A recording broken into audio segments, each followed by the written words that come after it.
innings. That is it. News at the middle here. So what a winning the toss and have opted to have a ball first there by sending in that Hampshire.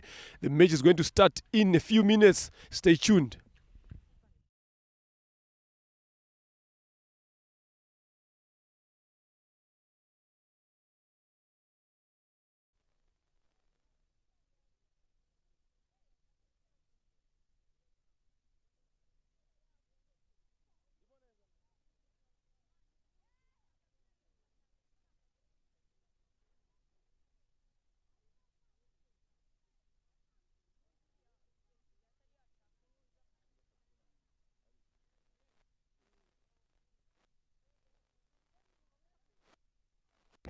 Right, good morning. Welcome back once again, ladies and gentlemen. It is the RCA Women's T20 League. Two teams in that Hampshire taking on Sorowate right here at Gahanga Cricket Stadium. The match has been reduced to 16 overs beside because of the weight condition. There is the Sorowate club list. Alisi Kuzwe, Akenine, Delphine, Irera Rosin, Ishimwe Divine, Muragi Jimana Cesari, Mukande Senga Jeanette, Josiani Nakuneza, the standing captain today, Isimbi Henriette, Nisabitega Berena, Umwali Apolline and Usabi Mana Sylvia. That is the Sorowate Cricket Club girls. And in that Hampshire, the captain right there, Shimwe Henriette, Gisele Shimwe, Ingabi Sifa, Irakoze Flora, the wicketkeeper, to his Cynthia, Tumkunde Joseph, Muhaweni Mana Immaculée Mugwaneza Grace, Ufitinema Lillian, Umbiei Giseline, and Uizie Mana Devota. That is the Ndatwa Hampshire. It's all to play for here. I'm not alone again today. The usual Zahid Khan, welcome back and good morning. Good morning, Leonard, and lovely morning we've got here. Overcast weather at Gahanga International Cricket Stadium. Yes, the overs have been reduced here, but not the action-packed game itself. Courtesy of RCA T20 Women's League, which is ever so exciting. Will be a test of skill over here as the Ndatwa Hampshires take on the bat. They've been put in, as the captain did mention earlier, a high total. There you see a fair competition between them. Ndatwa having the upper hand, having won 2 out of 1, and mostly batting first. That shows you the prowess of their batting. Sorowate, on the other hand, very strong with the bowling. We've got a formidable bowling attack with the likes of Alisi Kuzwe and the standing-in captain, Josiane. Be interesting to see this battle being taken out there in the middle. Challenging pitch there for the batters, Leonard. Yeah, definitely it's going to be a bit challenging there. There are some wet pitches, a lot of them there. And batters need to adjust accordingly. Again, we know Gisele Shimwen is one kind of a batter who likes to see the ball coming to her. So this is going to be a test to her. Today they've opened with Gisele Shimwe and Ingabi Sifa as their two batters. With the ball in the end from the usual end is none other than the off-spinner, Rosine Irera, to start off the Sorowate's bowling innings. It's going to be interesting here, Zaid Khan, to see the contest between Rosine and Gisele Shimwe here. So Rosine Irera last week, the way she was spinning that ball. But the wicket today is different than the other one that they've been playing on. But with how the conditions are now today, I'm telling you, it's going to be a good contest and a good test for both the batters and the bowlers. Definitely. The way she's been playing is just remarkable. There you have the figures. Gisele Shimwe, 75 matches, 73 innings, 1,900 runs to her back, highest 119. Exceptional figures, this averaging 31 per game. I'm telling you, Zaid, 950s. There we go, the first ball. And it is a wide again. I've seen a hint of some 10 there from the first delivery there. Again, it's going to be interesting to see here again. I'm telling you, Rosine Irera, if she manages to pitch that ball outside off stump. Starts off with 2 wides. Yes, the turn is there, but does she get the loopiness coming out of it up front to make a good use of that pitch to challenge the batters up front. Will be skidding on and the new cherry in hand. Oh, that's the line right there. Keeping it down to a bare minimum. No run being taken care of over there. Yet to open the accounts, Giselle Ishimwe and Ingabire Sifa. Tries to sweep that. First runs on board. Plays it around the corner. Off the bat.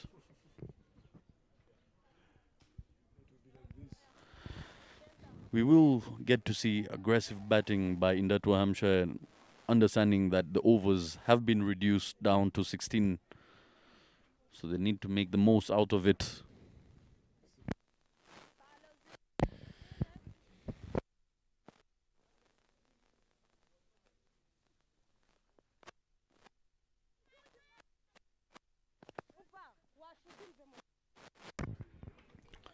And there's still yet another single over here.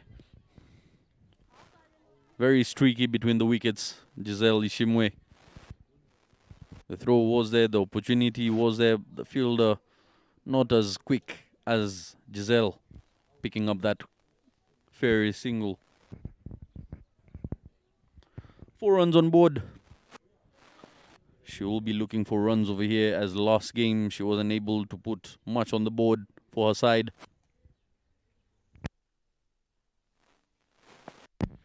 We are going to be seeing a lot of this tower being used here today. The side can. Again, interesting delivery there. Lots of flight on it, but not too much bounce coming off. Not too much bar gain getting off the pitch there. Something we're used to seeing from Herrera Rosine is the way she picks up her length. The lines, however, again, like I mentioned, the lines is what she's not getting right this time around. Swatted onto the leg side. Will pick up comfortable 2 runs here. Lovely batting. This by Giselle. I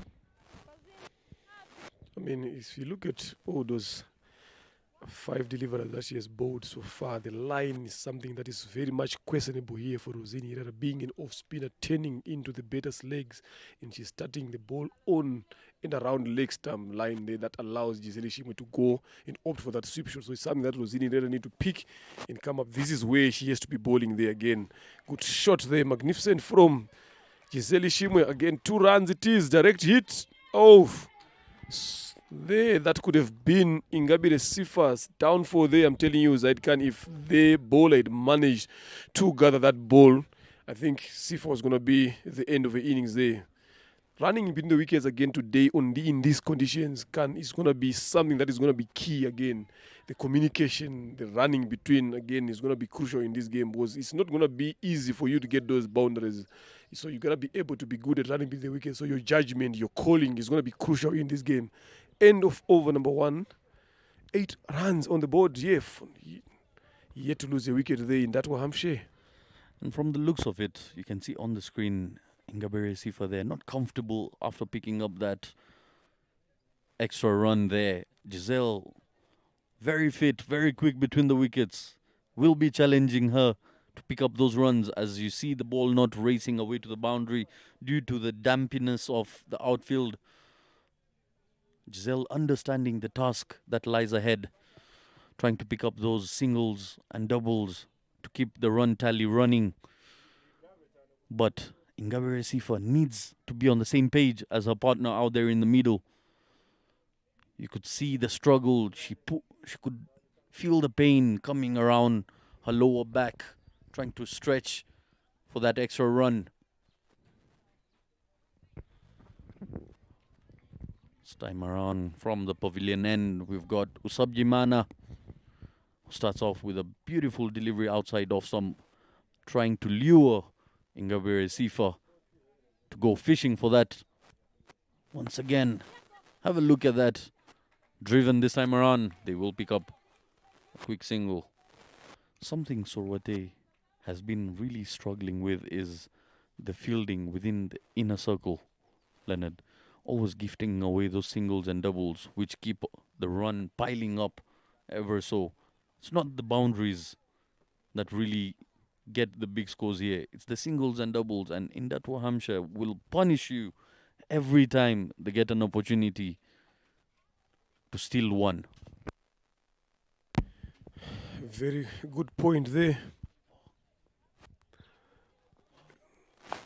Lovely ball there from Usabi Mana Sylvia. If you can look at the fly, the way she's flighting the ball around there, she knows exactly that Gisele Shimo is someone who likes to use the feet, especially when the ball is not coming to her now. So it's a good tactic again employed here. Long on and deep extra cover for Usabi Mana Sylvia. Clever ball betting there from Ishimo Giselle. Just dabbing that through third man and a single taken. This is the kind of cricket that you would expect from someone like Giselle Ishimo's quality. Yes, definitely. And the caliber of player she is, Leonard. She's always pushing others around her to elevate their game up to her standard as well, which is very good. That is a quality of a team player. Drop and run. Easy as you like it. In no time you could see Giselle reaching there. Easy. Very easy at the moment. Adapting to the conditions. It's a very challenging pitch to be playing on. A bowler's paradise, you might say.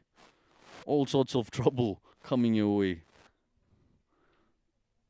Only left to see what unfolds before your eyes. Fractions of seconds as we see the bowler charging in. It's just remarkable how they've managed to adapt to that. With that, we come to the end of the second over. 11 runs on board. Decent over that by Usabji Mana. There you see the dugout of Indatwa. Ishimwe Henriette not opening today. What do you think might be the tactic behind that? No, they want here to be able to do the finishing job again, controlling that mid over in terms of the betting. So it's also a good tactic. And if you look at it, we've been talking about maybe the wicket is going to be a bit difficult for the batters. But if you look at these past two overs, the way these two batters have gone about their betting business, it doesn't seem to be troubling them whatsoever. So it's also good to see the batters adjusting to that. Lovely shot there from Ingabire Sifa. Playing with the spin to that vacant area there, mid-wicket, just managing to pass the mid-wicket. Fielder in the circle, like what you mentioned earlier on. Again, fielding in the inner ring for Sorowate has not been up to scratch again. This is evidently being shown by how these two have managed to squeeze in those 2 runs through that field at mid-wicket. So if Sorowate could be able to tighten the screws in the 30, the better for them to apply pressure on that better's use of feet there. And beaten by spin. It's the other thing, Said, before you come in there, look at the keeper there, where she's standing up for the spinners. If she had been closer to the stump, that particular delivery, I think that was going to be the end of Sifa Ingabire again, stumped. Yes. Look at the distance there. Yes, definitely. It was there to be stumped. She was well beaten by the bowler. It's the keeper's job to finish it off. And that just shows you're not backing your bowlers up. Because the opportunities going by, players like Giselle, players like Ingabire Sifa, if you give them that opportunity, that freedom to open up their hands, they can take the game away from you. Herrera Rosine getting the length right, but the line is where she's been struggling. And understanding that Giselle has not allowed her to settle, neither has Ingabire Sifa. We saw signs of aggression in this over. In the air, just lands short. Chance of a run out. And survives that. Again. A bit too slow. Gets away with it this time around. And if you could see Leonard there, this is the shot Giselle has struggled with in recent times. Seen her practicing this multiple times in the nets. Proper form, proper follow through, hitting it hard on the ground. But when it comes to the game, she gets to be carried away and pops that towards point fielders. Again, fielding is not at its best there for Sorwate. It can frustrate a bowler when your fielders are being sloppy like that. It's something that they need to realize and come up with a plan very, very quickly, allowing Giselle Ishimwe and Ingabire Sifa to rotate strike at will here. They need to do something to make sure that they apply pressure and try to bowl as much dot balls as they can. Yes, the bowler can be bowling good line in length, but the fielders also need to make sure that they play a bigger part in supporting the bowler in that regard. So this is what something the captain, Josiah Nyirakuninda, should be able to pick, get those guys to move in a couple of yards inside in the circle there, so that they can be able to squeeze in and stop those easy singles that these two guys have been getting. 3 overs gone here, 16 for no loss. Giselle Ishimwe 7 after 10 deliveries and Ingabire Sifa 7 after 8 deliveries. It is a form start there, Leonard, and I totally agree with the theory of applying pressure upon the batters earlier on by dotted deliveries. The value of dotted deliveries is something most people tend to forget or do not pay too much attention to. Yet, dot deliveries is where pressure comes from. A wicket being a wicket is a dot delivery in itself. So, if the bowlers tend to understand that, there's a funny chat I was having with the national team men's bowler, Nadir Mohammed, who's complaining about not picking up as many wickets as he likes. But I asked him, have you looked at your economy? He had some of the best economy in the entire tournament. An economy of 2.5, something you only dream for at an international level. So it's hard to understand bowlers at times.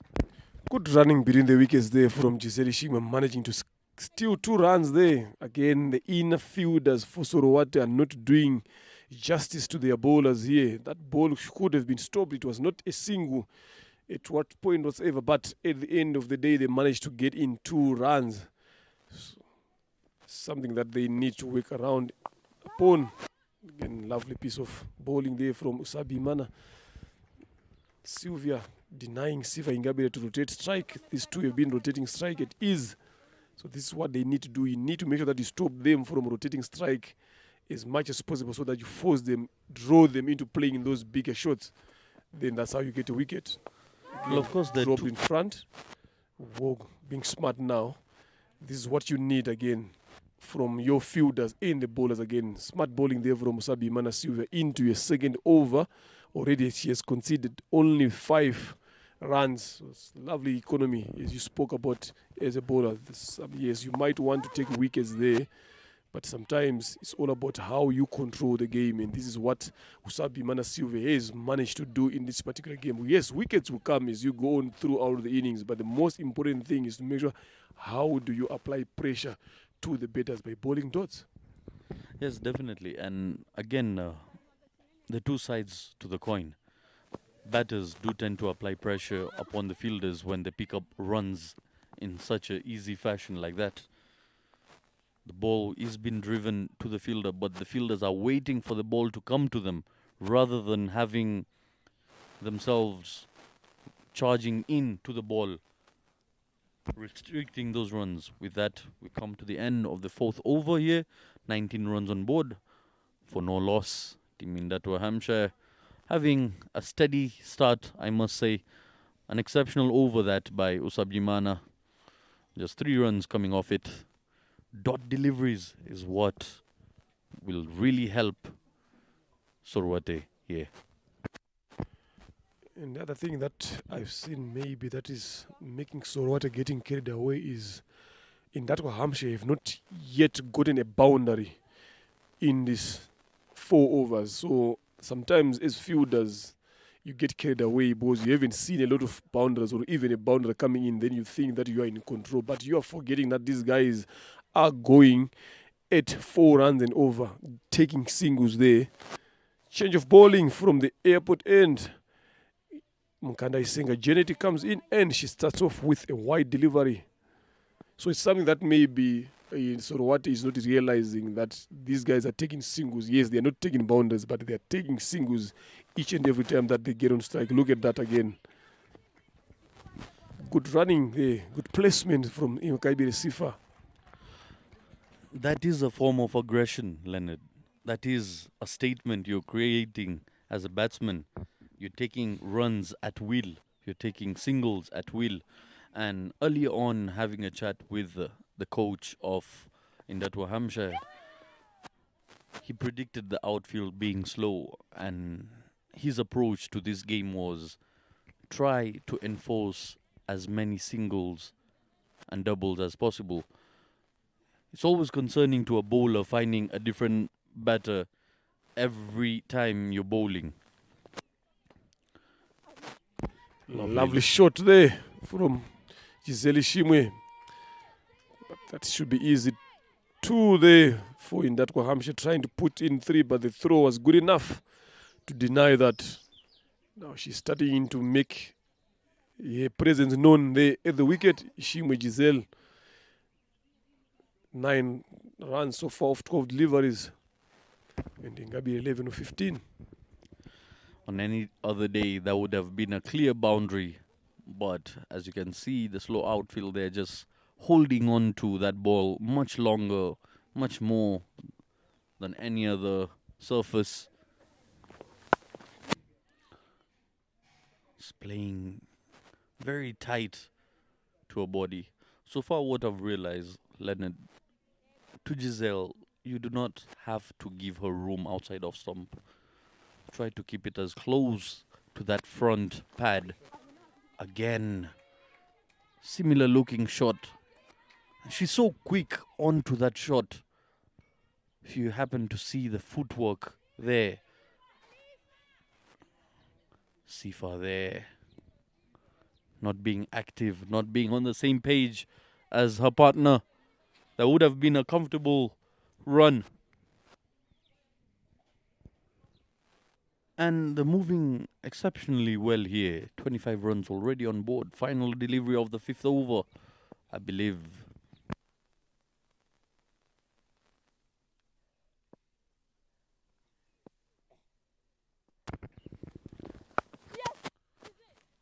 Giselle tries to drop and run that and gets a Oya from her partner. Oya meaning no in the local language, the national language of the country of 1,000 hills, Kinyarwanda being that language.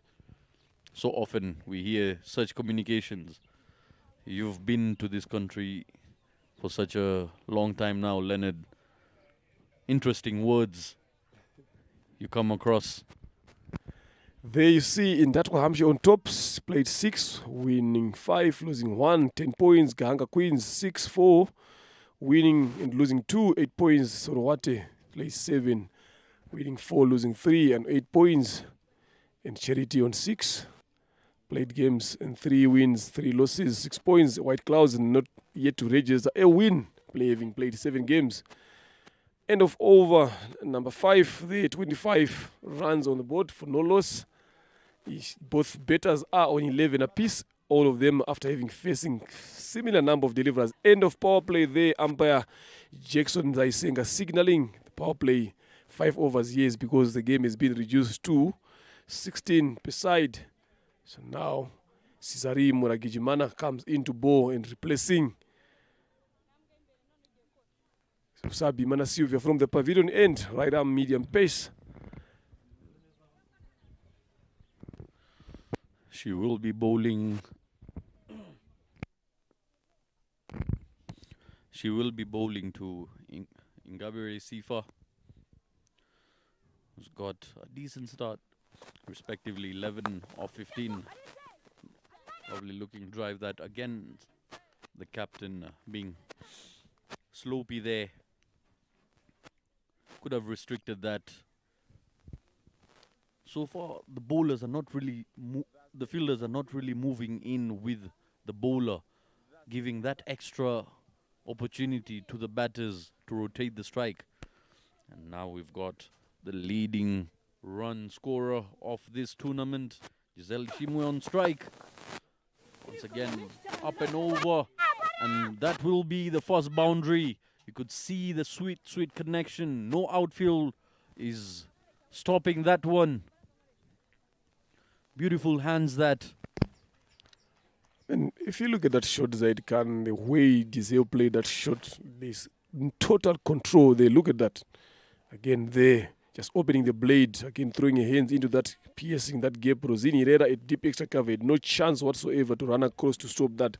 So this is what you want from a better, smart betting, knowing where the gaps are, how to take advantage of those gaps, and this is what she has managed to do. First boundary so far of the innings coming in into the sixth over. It shows how difficult the conditions are with the bet. Lovely comeback there from Muragi Jumana, and look at the leave there. Exceptional, Zaid Khan. Just understanding the line and the delivery well enough, knowing the line of her stumps and what ball not to disturb, not to be carried away with that beautiful shot up front. Yes, she's got a boundary. She's been picking up those singles. Once again, if it's in the zone, direct hit would have done that. But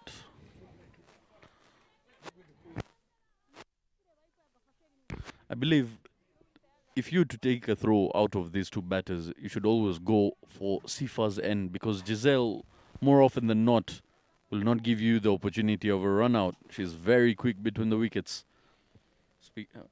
When I was talking about her figures, Giselle Shimwe, 198, just 2 runs short she was before this innings to get to that 200 mark in 7 innings, averaging 33, strike rate of 98.51.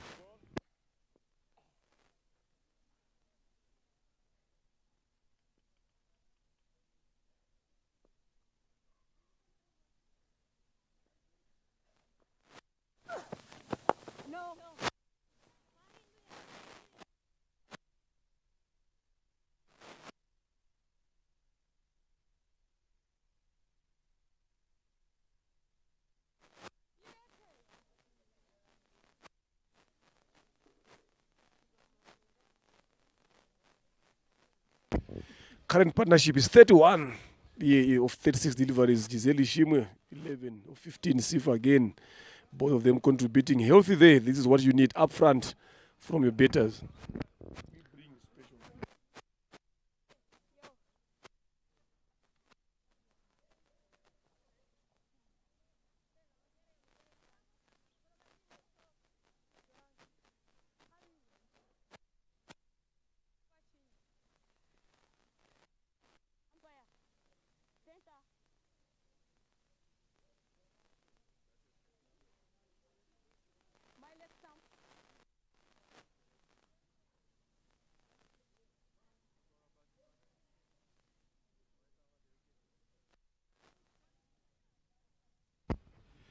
Nyira Kundineza coming in to bowl from the airport end. A lot of experience from the bowlers here for Sorowate. It's dominantly a bowling side. Another good shot there from Ishimwe Giselle. Not well timed there, but again, the placement again is excellent there, managing to get that single that they have been doing that for. If you look at dot ball conversion here, I'm telling you, look, she's on 16 of 18 delivers, Sifa 12 of 18 deliveries against Giselle, 17 of 19, Sifa 12 of 18. It shows the amount of singles that these two batters have managed to get, and they've done it very well. So it's going to be interesting now if they lose a wicket now. Someone like Ishimwe in red, we know how dangerous she can be as a batter with big shots. Tumkunde Jose, last week we saw her hitting 6s here again. So it's going to be interesting if they lose the wicket, how they're going to go about their betting here. But bowling there from Nyira Kundineza Josiane, spot on, looking for that Yorker length. Josiane picking up 2 wickets in her previous game with an economy of just 1.5 in her 2 overs that she bowled. Give away just 3 runs. Exceptional bowler she is. Very close. I would love to see that once again. Very, very dramatic that she got a hand to it as it was coming back onto the stumps. The appeal was there. You can see her smiling. She knows She got away with that. Let's see that once again. That was... It looked like she touched it on the way to the stumps. That's why the appeal was there. And the bat didn't look like it was within the crease. Good bowling there from Nyirakundineza Josiane, squeezing in those dot balls. This is what we have been saying again. Tried by all means to squeeze as much dot balls as you can. You can see the Sifa, when she played that shot, she wanted to take off clearly. Then Giselle, being the other guy on the other end, calling to stop sending it back into the crease. Again, lovely piece of bowling from Nyirakundineza, going for that Yorker length line and delivery there. This is what you want from your experienced bowlers. Lovely to see a bowling like that, bringing a team back into the game with the ball here, stopping those singles that these guys have been getting on. Yes, and I believe with the pace she's got on offer, you've just got to play it with timing here. And it's something Ingabire Sifa has been struggling with, not timing the ball well. Yes, she swings hard at the ball coming at her, but placement is questionable, timing is questionable. At times, even the bat lift looks very questionable coming across. End of over number 7, 33 for no loss. Fantastic over there from Nyirakundineza. Then there is the Gahanga Queens player sitting up there, Clarice Umtoni Uwase, Giovanni Uwase, to his Cynthia, to his Uwera Cynthia. Look at those graphs there up there. Extras 3 so far, be very, very disciplined. Dots 21, ones 14, twos 6, and only 1 4. It shows how difficult it is in this ground to get those boundaries. But so far, it's been quite a good game here, Zaid Khan. Well, if they continue sticking to the plan they had come with initially, you can see that no timing on it whatsoever, just going across it and totally beaten there by the lack of pace. Played the shot well ahead of its time. Yes, I was mentioning how they need to stick to the same sort of game plan they started with, they began with, picking up those valuable singles. If she's not hitting the ball clean enough, rotate the strike, allow your partner to face some of these bowlers, as we know how well Giselle can connect a ball if she gets going here. And she will get going the more strikes she gets.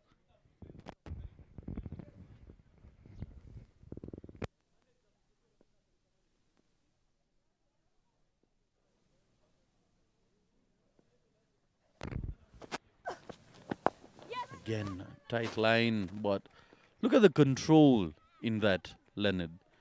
Wasn't a bad delivery at all. The fielder was up front, but just playing it with soft hands, dropping it with so much guidance. She knew exactly where the ball is heading. And the call, loud and clear. That's something her partner needs to reflect on.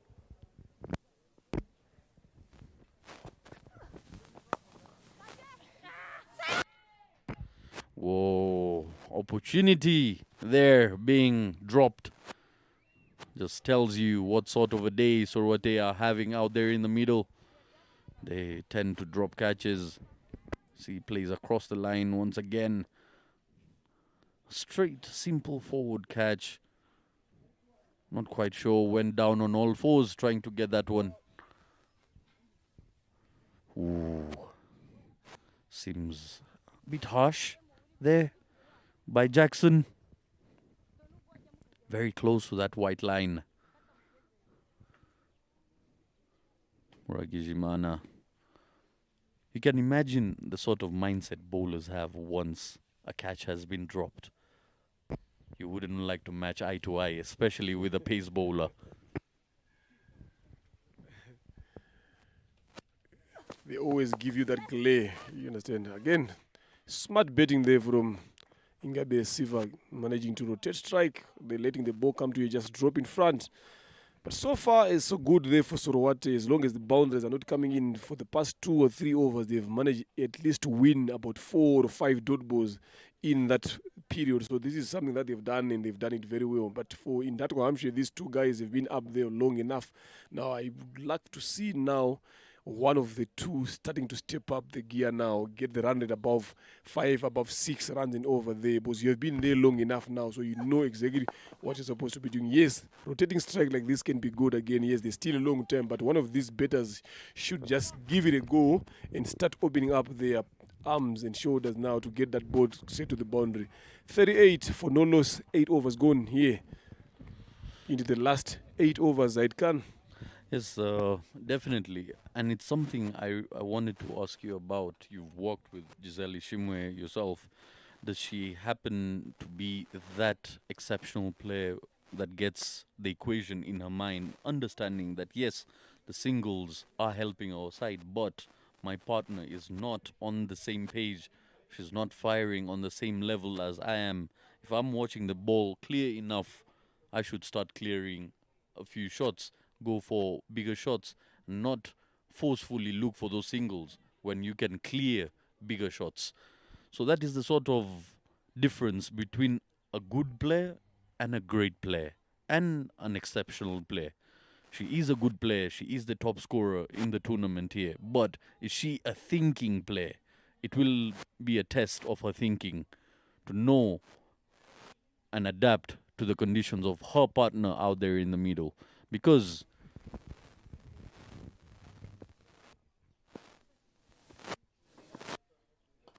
there you go. Loud appeal, and the finger has been raised there. Look at the position of the umpire. 2 times around, raises up the finger in no time. The quicker the ball came, the quicker the finger has been raised. What a way to get dismissed.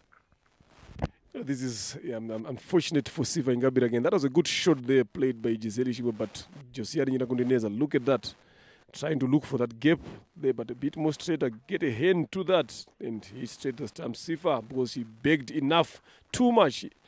She knew that she was out. The other over again, Josiah Nyinakundineza tried to effect the same kind of dismissal, but unfortunate for Ingabire to get dismissed in that particular fashion. Isorowate have managed to take that wicket that they've been so desperately looking for. Now the captain herself walks in to the park. So the two Ishimwes in there. Now all of them, they know how they should be controlling the innings. You've talked about Giselle being thinking better. I'm telling you, with above 1,900 runs, 950s in the century in that shows what kind of a cricketer is. I had a chat with her on Wednesday about the game, how she said this weekend she's looking forward to teach herself to bet a bit long up the order because this is what she wants to be doing again. And she talked about she's going to be going and betting in phases to see how bets can she control her game and improve her game in terms of staying on the wicket again. Goes a bit area out there, managing to find Ikuzo Alice at long on. So this is what I think, if you look at it, 19 of 22 deliveries, but she talked also about the strike rate. Say, when I'm betting again, I want to try to bet at least 7 to 8 overs there with my strike rate closer to 100. Then from there, I need to start stepping up again. Because he said this is the role that I'm looking forward to play in the national side, because I'm going to be opening for the national side. So I need to make sure that I spend as much time as possible on the wicket, get to face all the situations in match. So I think this is what she has managed to do that now, and she has done it very well. The first ball there, Ishimwe, and yet you see Zaid Khan, it's just that's mistimed, but the intentions are clear there. 101 matches, 93 innings, 1,615, highest of 120 not out, 350s, 200s, 24.47 is the average Ishimwe in rate. You see the quality of the batters that Indatwa Hampshire possesses. Straight away after that shot, the long off, deep mid wicket, have been brought down there in the deep extra cover. They've been put in. They know that she loves to hit the ball in those areas and she doesn't hesitate. So let's see now. She comes in when we are into the last 7 overs. She talked about 120 here as the captain. Now, first ball, mistimed, but you can clearly see that she wanted to see that ball going. Yes, the intent is there, not quite the execution. But again, there's so much happening out there, so much as a cricketer you can think of. Ishimwe Henriette coming in at such a situation here, at such a time for her side. Oh, lovely, gentle bumper there. A smile on the face of Ishimwe Henriette. Not quite expecting that. Expected that to be rising much more. But it's due to the nature of the pitch. Just carries through nice and easy. And again, will Ishimwe Giselle again, that awkward sort of bounce coming onto the gloves this time, not allowing her to settle. You can see the heat of the battle going on between Josiane and Ishimwe, both very good friends and also national team players respectively, best in their department. It is a battle to watch. Once again, swinging in late, plays it down the ground, will pick up a comfortable single. Giselle opting to go for a double, but her partner not thinking likewise. 40-1, 9 overs gone here. Sorowate being disciplined. Yes, you can look at the dugout there, very much calmed down. They know that they're in control. The coach, Eric Dusabebungu Hirwa, told Eric, as they call him,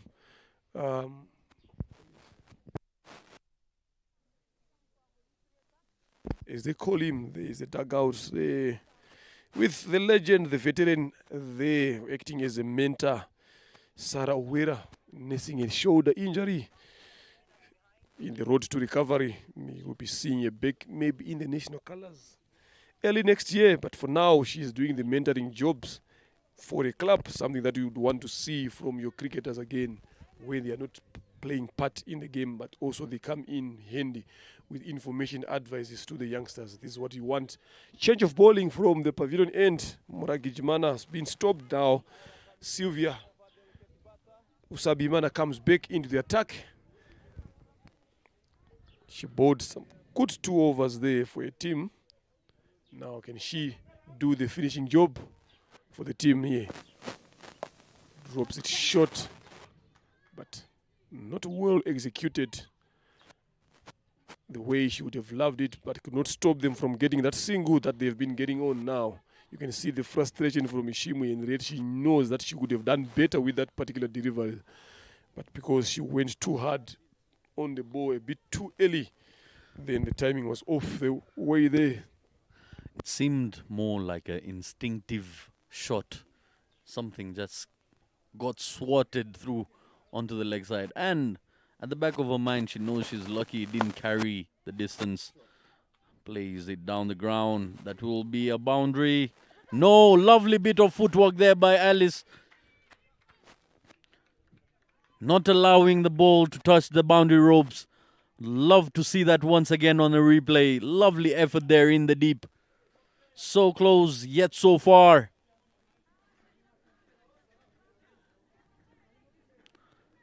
Very talented with the ball in her hand, but also with her feet. Once again, down the ground, it's in the air and has been pushed over the boundary ropes for a 6. The catch opportunity was there, but gets an extra push by the fielder over the boundary ropes. You can see that. Goes through and absolutely smashes that. Didn't really have the distance to a side, but that gentle push. It's a 6 regardless, whichever way they come. And yes, this is the time for Giselle to step on the gas. An opportunity once again. Josiane missing it. You can see the aggression now coming from Giselle. She knows and she understands she's been in there for 26 deliveries. She is the one to take the charge and allow Ishimwe Henriette to settle in eventually, because once she gets to sight the ball enough, she will start connecting as well. You can see, plays it down the ground, easy. I mean, last week when she was playing against Charity Giselle, she was caught 8 long off by Diane Bimenyimana. Immediately after that, when we met in the next day, she said, I could have hit that ball a bit more up and bet and clear the rope. So next time when that ball comes in that zone, I'm looking forward to be hitting it over the fielder. Oh, chance goes down once again. Giselle living on the edge here. An opportunity of a cotton bowl. Is it her day? She's gotten a couple of lives here and she's making the most out of it. Yeah, things like that happens with Zaidi when you're trying to up the score there, trying to go against the spin. Drop there, Silver. That is another chance that is going begging for Sorowate. Yeah, but 51 for the loss of 1 wicket after 10 overs. After 10 overs, we are into the last 6 overs of the game here. Now we are getting to the end. We are here again today, joined in by the Gahanga Queens captain Merve Uwase. They are going to be taking on Charity Cricket Club in the afternoon. A very important game for them, a must-win for game. Welcome into the com box for a few minutes, Captain Merve. Good morning. How are you doing? I'm doing great. Right, you guys are going to be taking on Charity in the afternoon. A must-win game for both of the teams. What should we expect from you, from Gahanga Queens? There is a good shot there from Ishimwe. Henriette and Giselle managing to push in for 2. Short run being signaled by umpire Jackson Nzaisenga there, so which means they will get 1 run again. And there was a bit of an appeal for a run out there. So you playing Charity in the afternoon, what should we expect from Gahanga Queens during that game in the afternoon? Thank you. What you can expect is just simple. It's to play good cricket and doing the right things in the right times. Good cricket it is. A good shot there comes in from Henriette Ishimwe. Third boundary again of this game. Yeah, being played the captain, we know she's good to playing in those covers. Lovely shot. Look at that. Look at the footwork. Look at the hands and the control. This is what these two Indatwa betters can offer for their team. You talked about good cricket. Talk us through the good cricket that we should expect from Gahanga Queens. What I mean is the batting. We need to set a good score and defend it. Again, use of the feet there, but not managing to put it the way she wanted to would. But the most important thing is they've managed to take the single there, and that brings the Giselle Ishimwe on 29 of 27 deliveries. You as the captain, you are the informed better for Gahanga Queens. The other time that they played without you, they didn't win the game. Now you are fit and back into the squad. You are informed. What should we expect from you today as a captain? What sort of innings are you looking forward to play for your team? The inning I want to play today is to control inning and build partnership and put more lines on scoreboard. Good shot there from Giselle Ishimwe again, managing to pierce that third main region for 2.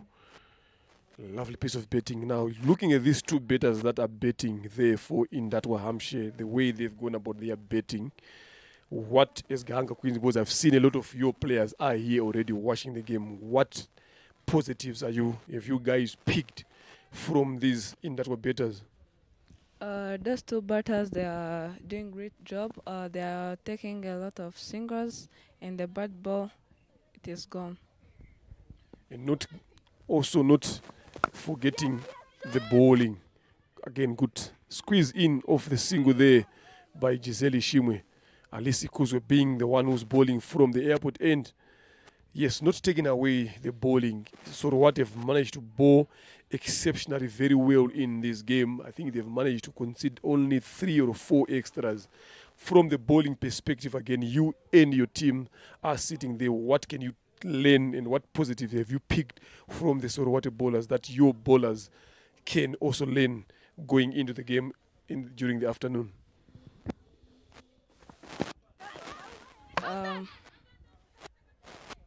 The Surrey table as they are bowling on first stump, they are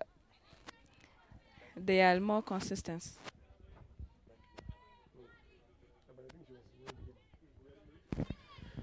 Lovely to see and lovely to hear you as a captain watching in. So definitely you are going to be coming up with strategies and plans into the afternoon games. We wish you all the best in the afternoon game there. Merive Owase, the Gahanga Queens captain, was joining us here, just talking us through the game, what their plans are, what we should expect from them in the afternoon. Thank you very much for sharing with us your team plans and what we should expect. Yeah, good luck for your afternoon game. Thank you so much. 11 overs gone here and 6 runs for the loss of 1 wicket on the board. The Sorowate winning the toss and opting to have a bow first. And we are into the last 5 overs. Yes, into the last 5 overs here. Now Giselle Shimo is on 32 of 29. Now this is where she needs to start stepping up the gear now. Usabi Mana Sylvia to bowl the last over of the innings. Yes, this is when they should start getting a bit more aggressive. As you can see, the sun is out and the conditions are getting much more friendly towards the batters. So they need to take advantage of that and get those extra runs on board. Understanding Sorowate can be a tricky team when it comes down to chasing. So you would like to give them a high total to chase down, making it that much comfortable for you to defend. Giselle on 32 of 29. Flighted, footwork once again, but not guided, not getting the sort of elevation she's opting for. That same ball, if coming down the pitch, she can guide it. This time pierces the gap between long on and long off, straight as an arrow. Beautiful boundary, beautiful hands that. What a lovely shot that is.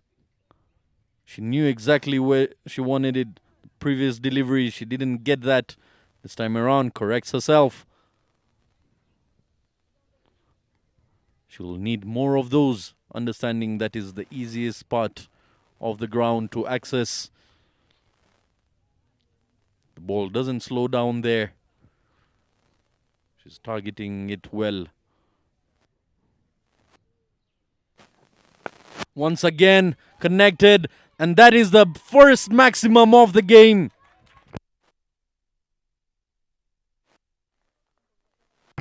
Second, I beg your pardon, this is the second, but what a connection. Oh my days, have a look at that. Look at the follow through. Sweet, sweet connection, and carries all the way for half a dozen. Remember, I told you that she said last week when she comes in the following week, she's not going to hit that ball on the ground. Yes, she was caught on the boundary. Then she said, I'm not going to play on the ground when that ball is in the zone. I'm going to try to get maximum when I come in there. This is the perfect example of knowing and thinking better what you talked about again. This time around goes on one knee, opt for the sweep. They try to push for 2, but the slip there did not allow her to come back there for 2, but she wanted to go for the second run.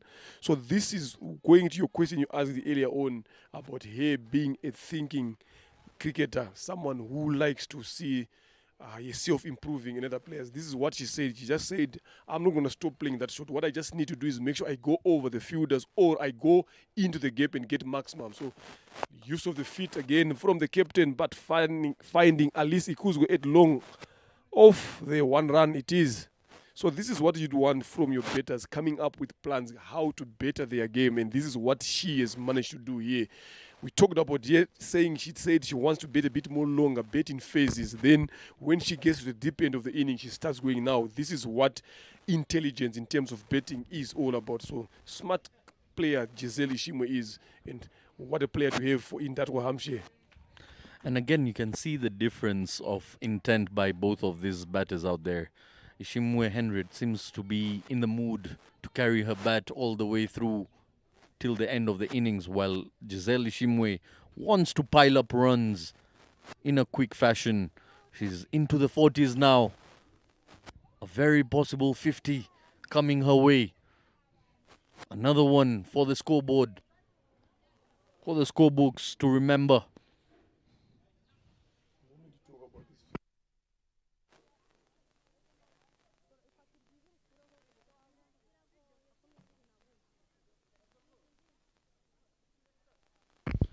I just hope she doesn't look at the scoreboard at the moment until she realizes how close she is to that landmark. But she's doing it in favor for her team. She is a team player. She loves scoring runs. You can see the intent.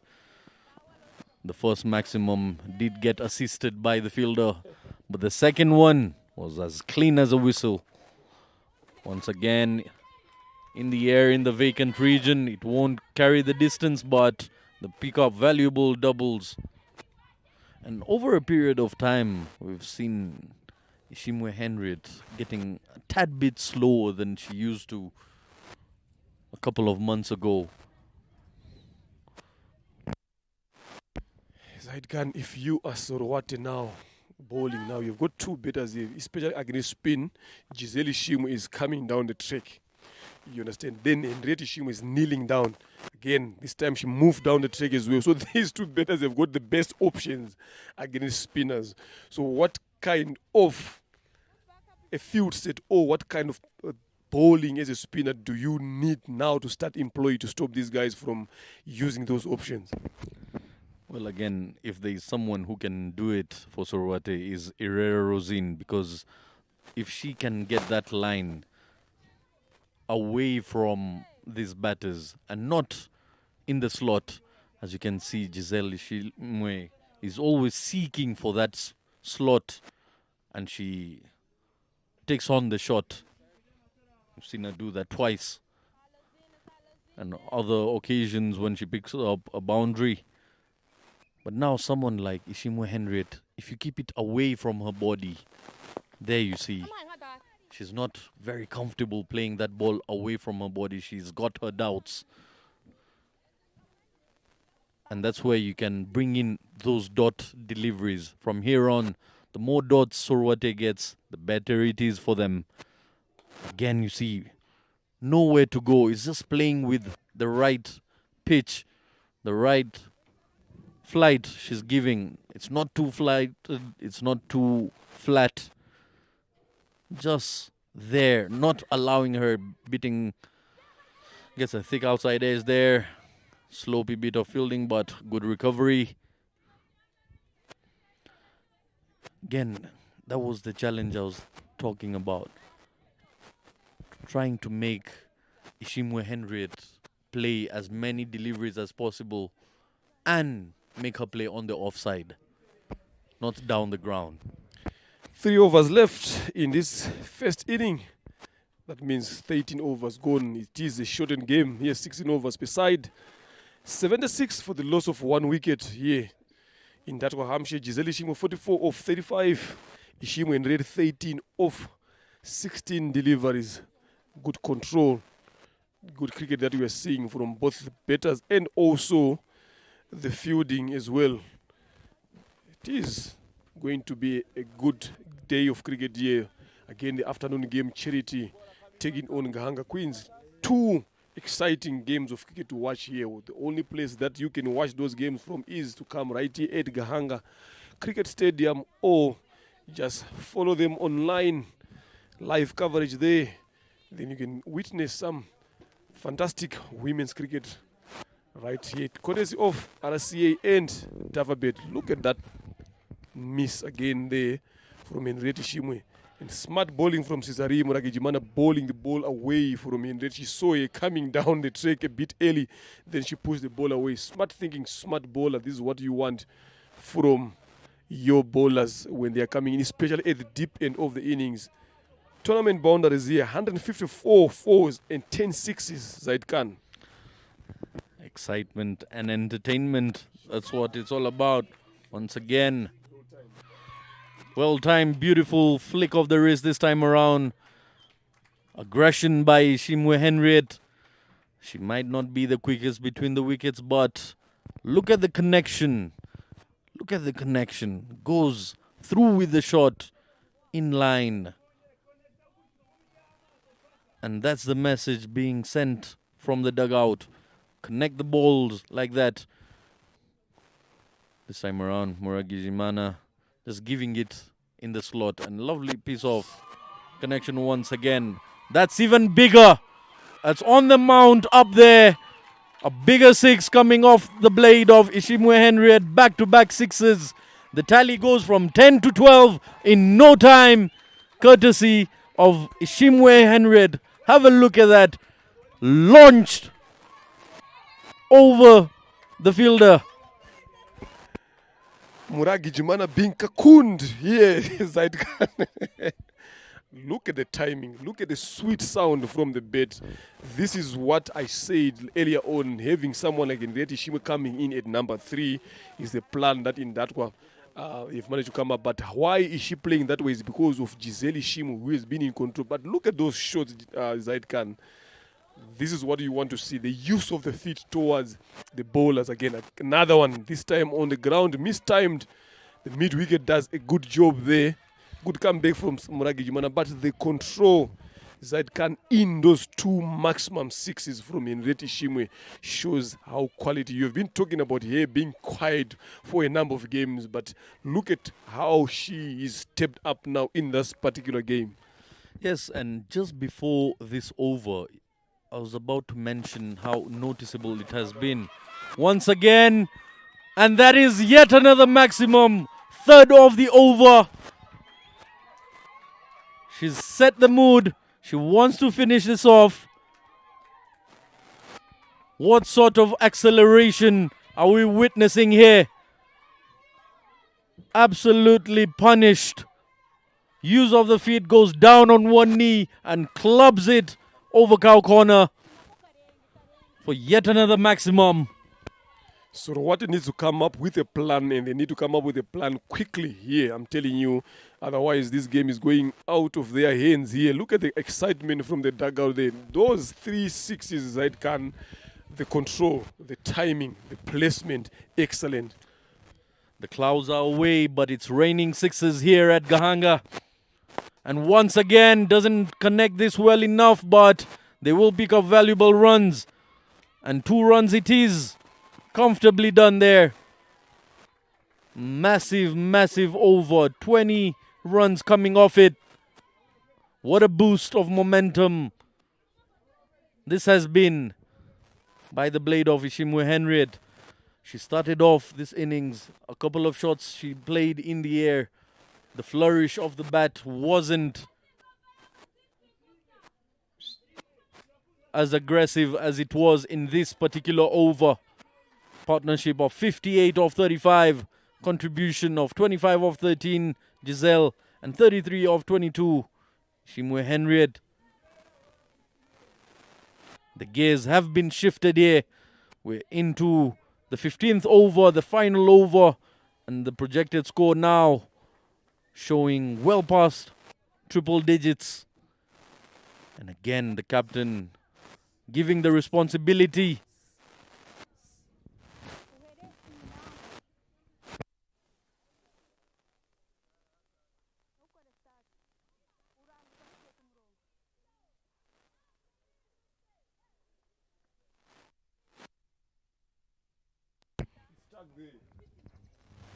Turn around. I'm not going to look at the yash.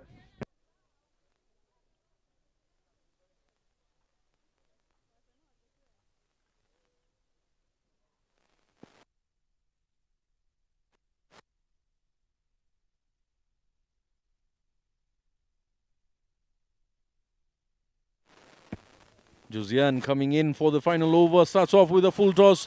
Up and over. Catch opportunity. Goes by. And a boundary it is. So a boundary to begin the final over with. This is the finish that you'd want. Full toss there.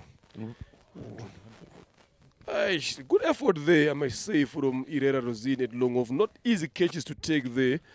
But if you look at that again, Zaidgani, we're getting to the deep end of the innings here. Obviously, shots like this will start coming in. Was why it's only 2 overs left here, only 100 already. So you need to finish up on a good note. This is what Ishimwe Giselle has done. 48 so far runs she is on after 36 delivered. And Ishimwe quickly, a quick fire 33 of 22 deliveries there, Zaidkan.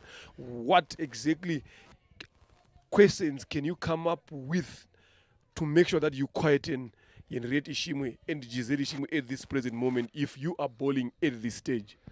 Well, you just need to stick to the plans that you've stuck to from the beginning and not get too carried away from what has happened in the previous over there. It can be quite overwhelming as a bowler to stay calm under such conditions.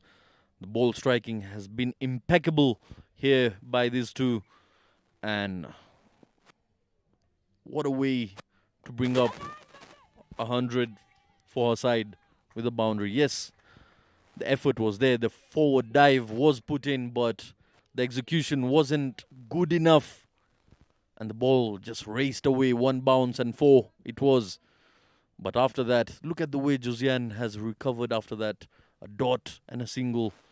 And again, she understands Henriette will be charging down the pitch once again. And that is the line to be bowling to her, away from her body, away from her arc. Because when she gets frustrated and not connecting deliveries on that line, that is when she starts using her feet. So it's a bit of a gamble as a pace bowler. If you see her charging into you, the best thing you can opt for is either into her pads, sharp, just like that. An appeal was there, but a bit of glove being connected there and has been taken down as a bye. With that, we come to the final delivery of this innings.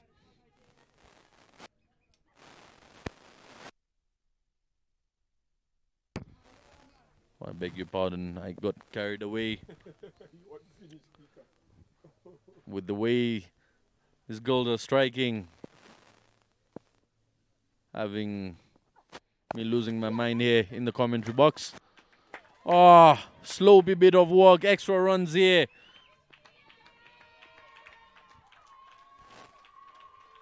And a 50 it is. Raise your bat, young lady. What an innings this has been. 51 of just 39 deliveries.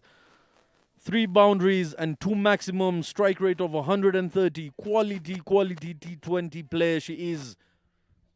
Jersey number 99, Giselle Ishimwe. The face of women's cricket in the land of 1,000 hills. Lots of other girls looking up to her sort of performance she's put in. We talked about how the condition is challenging for the batters, not for the likes of Giselle Ishimwe. She made that 50 look so easy, so good to the eye. 15 overs done here, 104 on board. Final over of the innings.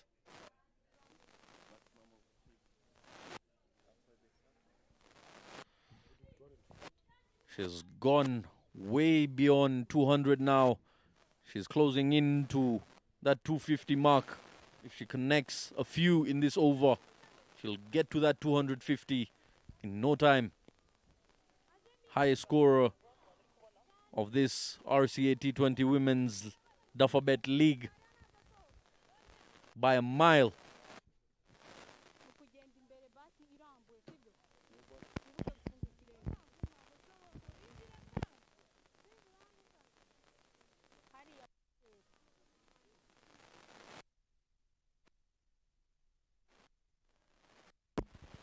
Fifteen overs gone. Last 6 deliveries off this first inning. Use of the feet again, but not timed very well. But that could not stop them from getting that singles. Any form runs may come now in that Hampshire who take them. And Alice Ikuzwe being the one who's bowling the last over of this innings. How many more runs can she offer in this over? Then now Giselle Ishimwe, 51 of 39 now. She's on strike here, knowing that there is only 5 delivers left here. Some fireworks we are expecting here. Speaking of expectations, my expectation out of Sorwate's team is that, yes, as audience, we've witnessed the importance of singles up front, which led to this high total here. But does Team Sorwate understand the go-about of this run chase? Because now it's a very, very mental thing. 100 comes up. You've got limited overs to chase it down. What will be the approach? Good shot there, up and over, but 1 run it is. Yes, I'm telling you, you cannot rule Sorowate out of this game yet. I think they've got the quality of Alice Ikuzwe again with the bet. She can manhandle the team, the inning herself. Again, Divine Igiozo again, Ishimwe, she's also in the top 4 runs scorers here.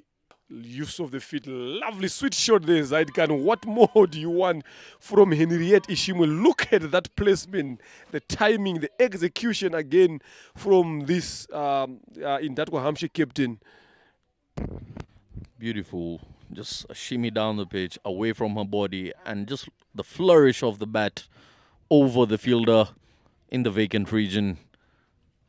Exceptional batting this, and in no time she's into 30s. And yet another boundary. A shot of authority there. Stumped onto the leg side. Nowhere to hide. Back-to-back boundaries coming off the bat of Ishimwe Henriette. She had a couple of dot deliveries herself. If she had connected those, she would have been part of the elite, putting up a 50 score.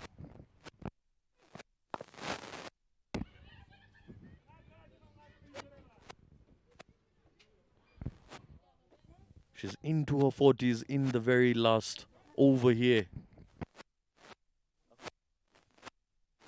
With that, we come to the end of the first innings. 114 on board for the loss of just 1 wicket.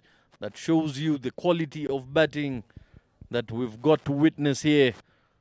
Beautiful scenes here at Gahanga International Cricket Stadium.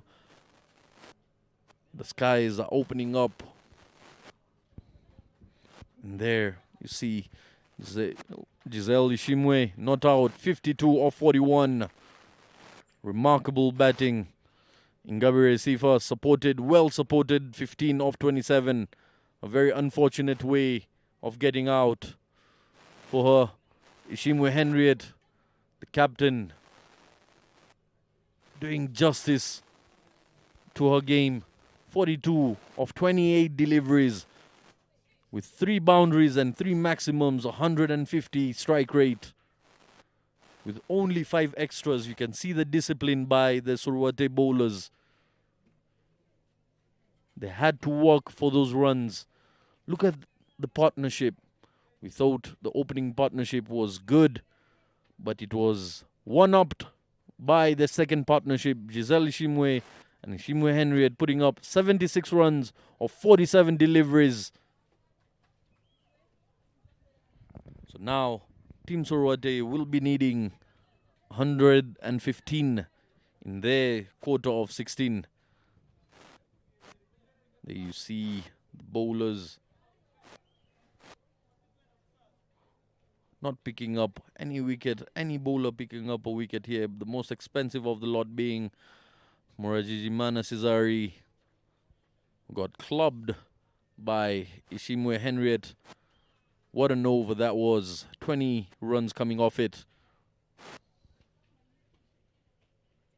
Full of entertainment. Do stay tuned. We will be back shortly for the run chase.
Respect.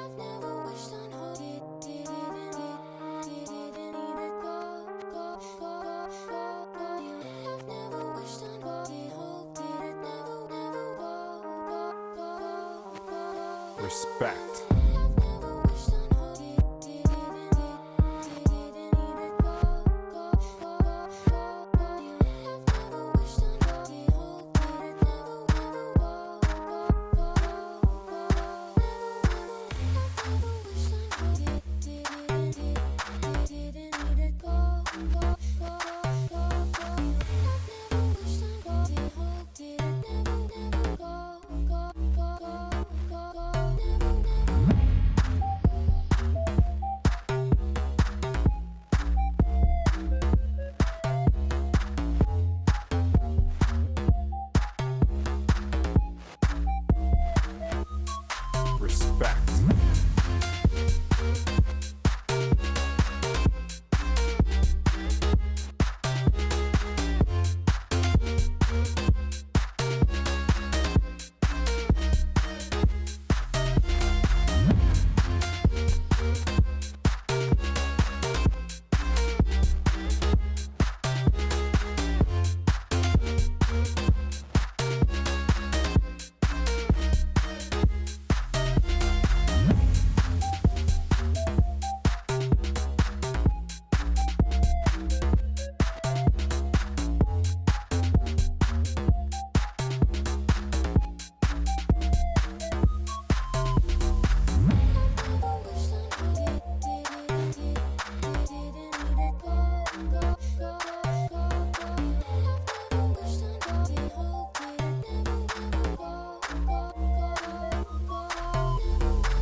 Respect.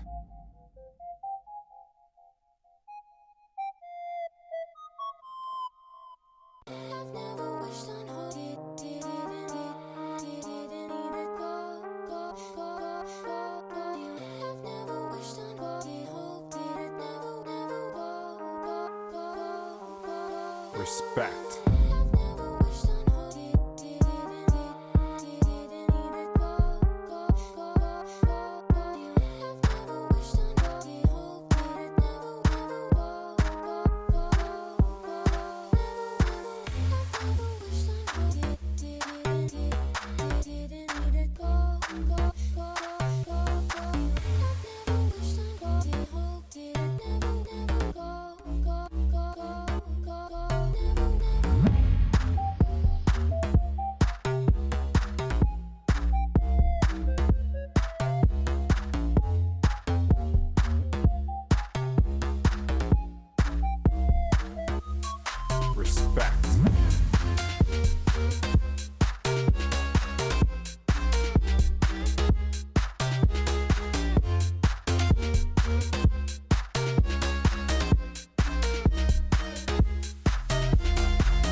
There we go again.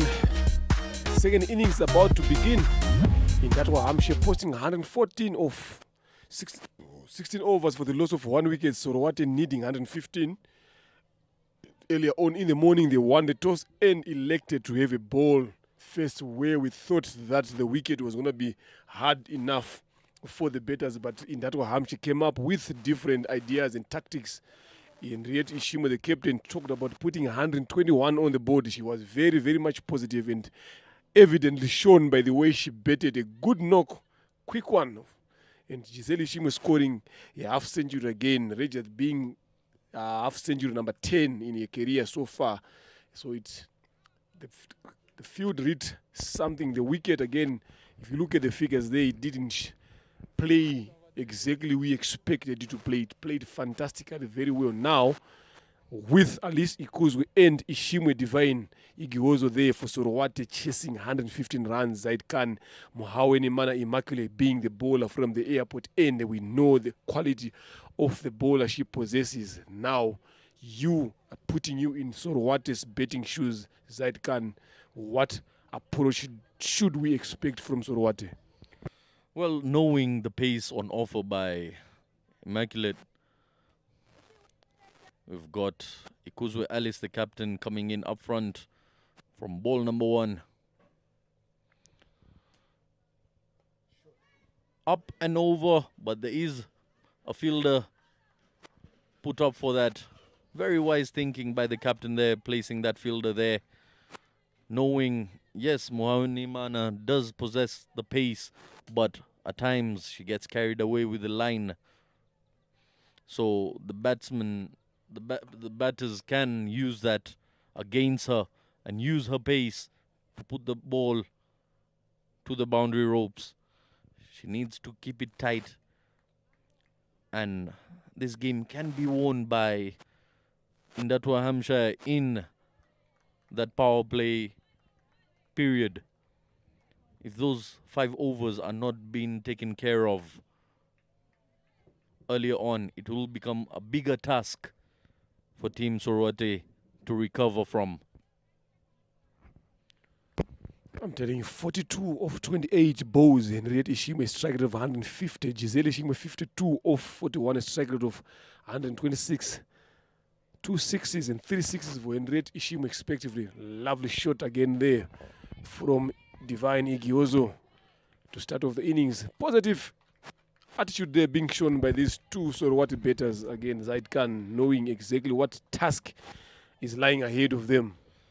Yes, you spoke about the 2 exceptional performances and the partnership that we saw out there in the middle. The 50 being scored by Ishimwe Giselle and the 40, a quick fire 40 being scored by her captain. To me, personally speaking, Ishimwe Henriette's innings was much more exciting and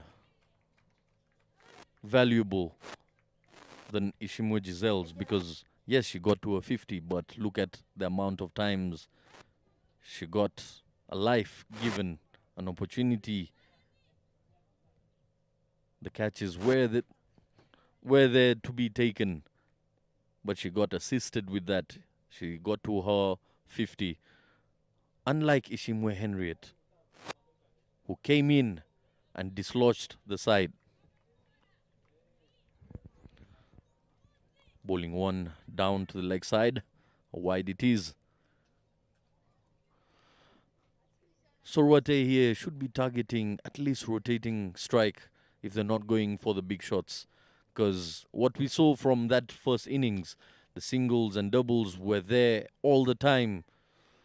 And then they chose a bowler to target. And in that over is where the game completely shifted. Lack of communication there. Could have been an easy double.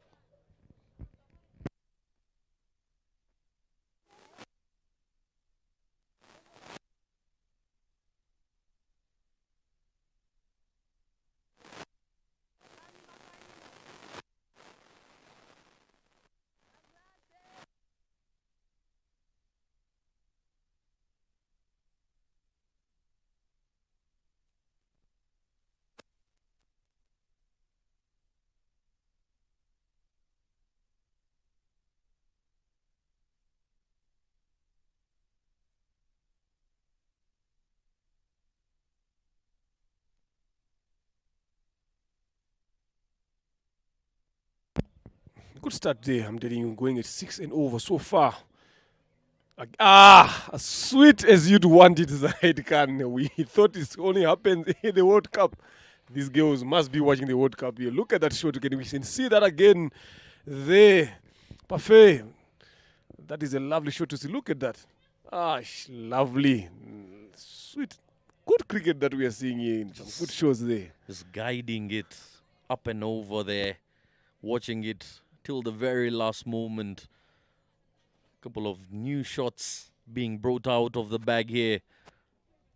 Kudos to all the coaches working hard and providing the confidence to the players to pull out these shots. Because where else would you be playing this if not here? And again, to all our viewers, courtesy of Rwanda Cricket Association and Dufferbet for providing these visuals. See the young ladies taking on this challenge, trying something different here. Innovation to their part of the game. We're into the second over now. First over, 7 for no loss. A decent start. Very close to the required run rate of 7.2. 108 in 90 legal deliveries. So yes, it is very, very possible as long as the singles and doubles are being taken care of.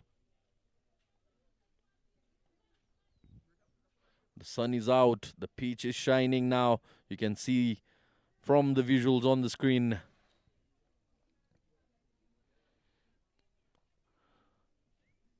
Tumukunde coming from the pavilion end now.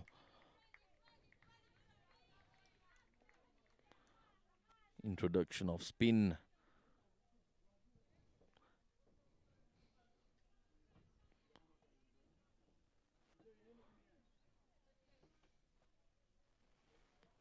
Would be interesting to see what line she chooses to bowl down to Ikuzwe Alice. Plays it around the corner, keeps it on the ground, picks up a comfortable single. Very nonchalantly done there by Ikuzwe Alice. She could have hit that anywhere, but chose to just play it along the ground. Yeah, because she knows that she is one of those batters. If they want to get anywhere closer to chasing that total or winning the game, she has to be there all the way through. So smart cricket again from these two again to start off their run chase inning here. This is lovely to see. That is wide there from Marie-Jose Tumukunde. Extras in the first inning. So Rwate was a bit disciplined again today. So this is something that even in that Hampshire, yes, you've got a total on the board, but you got to be also be disciplined. Do it better than the other guys, the way they did it. Lovely shot there from Divine Ishimwe. But as we witnessed earlier on, Zaid Khan, it's not going to be easy if you don't put enough power behind the shots to get a boundary here. Well, again,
Lovely cricket there that we are witnessing here. I'm telling you, it's happening here at Gahanga.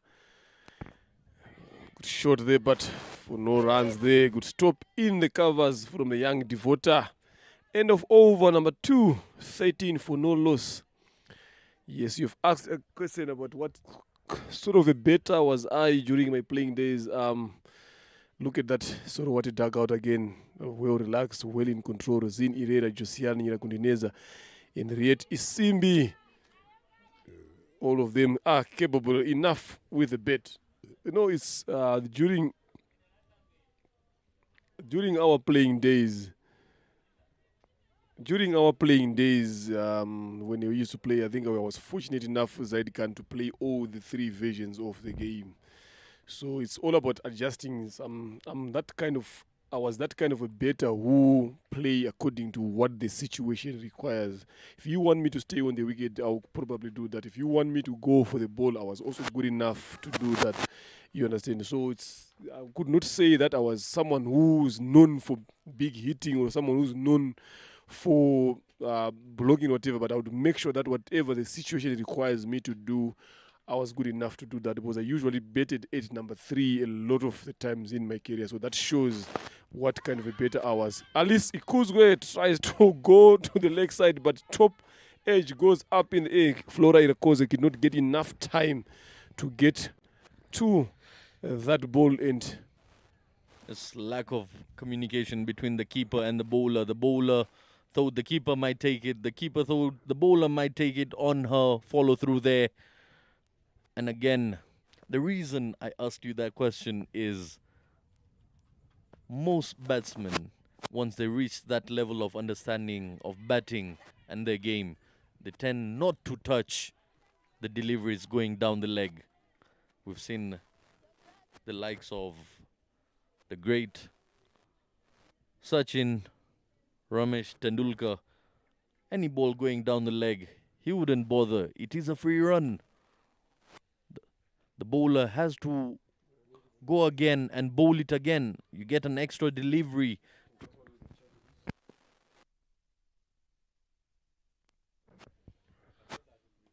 And a wide, there you see. Mohammed Imana giving away a wide there. It's something she needs to take care of. If she is to defend this total, the game is slipping away from the hands of Sorwate at the moment. Each and every dot delivery. Very, very nice line this time around. Nowhere to go. Hard hands. The ball goes into the hands of the fielders in no time. Unlike the batting we saw earlier on in the first innings, where the likes of Giselle Shimwe would drop the ball with such soft hands, allowing her to pick up that single. Loud appeal there. Mohammed Imana thinking might have got some bat to it, but the umpire is not moved at all.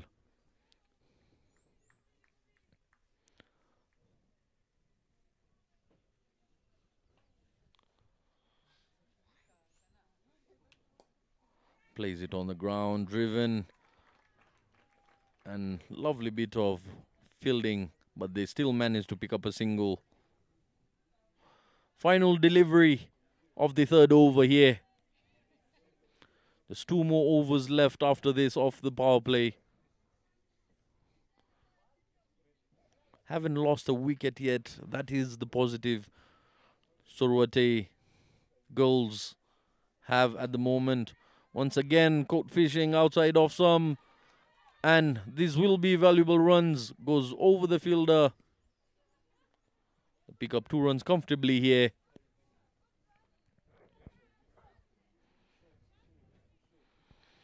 With that, we come to the end of the third over. 18 runs on board for no loss. There we have a group of spectators watching along the game here on a Saturday morning. Did start the day very cold.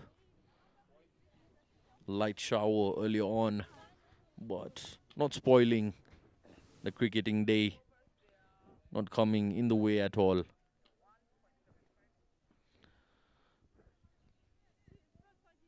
And Tumukunde once again coming from the pavilion end. Jersey number 55.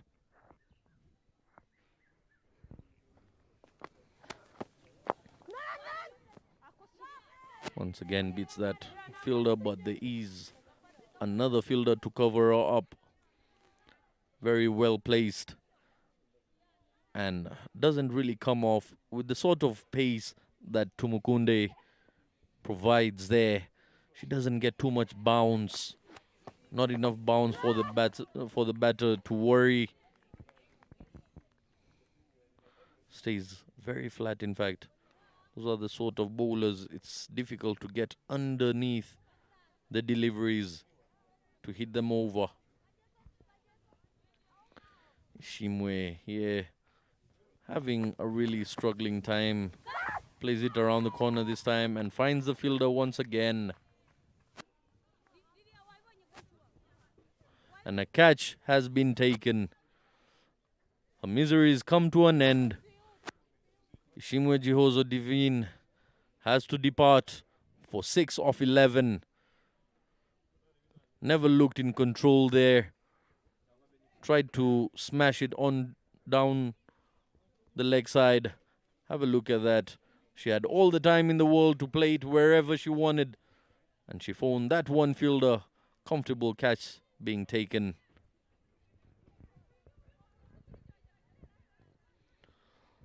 Sense of worry checking in for Team Surate now, as they need 97 in 76 legal deliveries.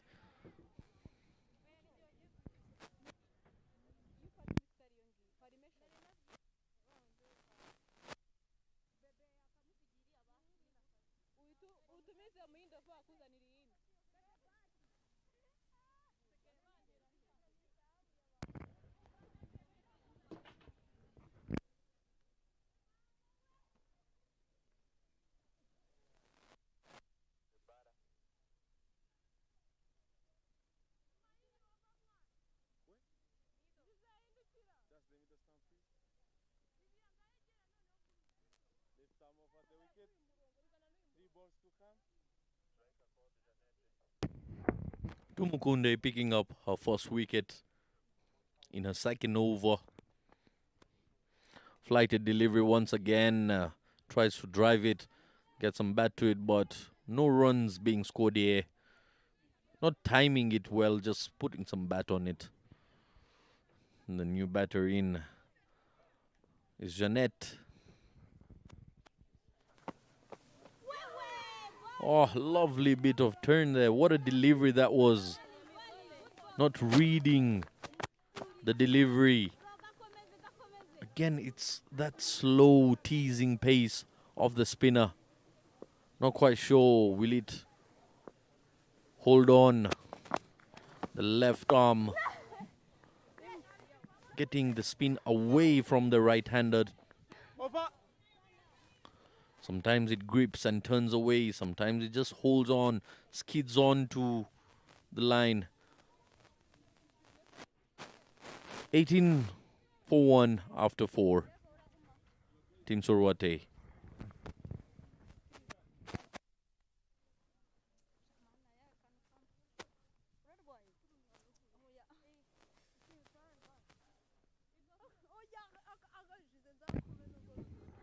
There you see, in comparison,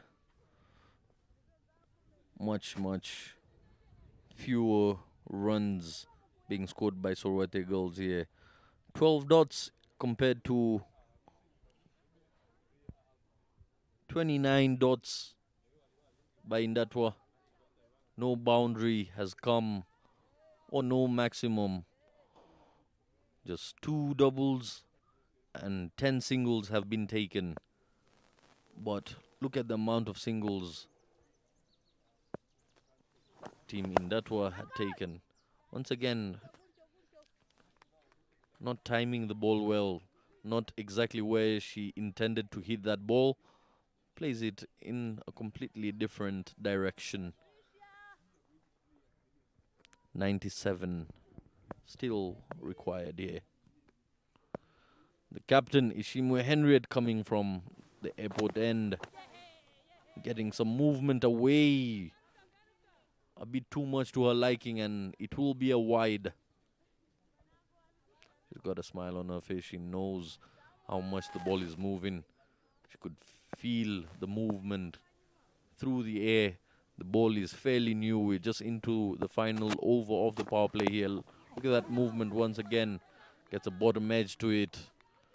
Another dot delivery. The pressure keeps piling up for Team Sorwate.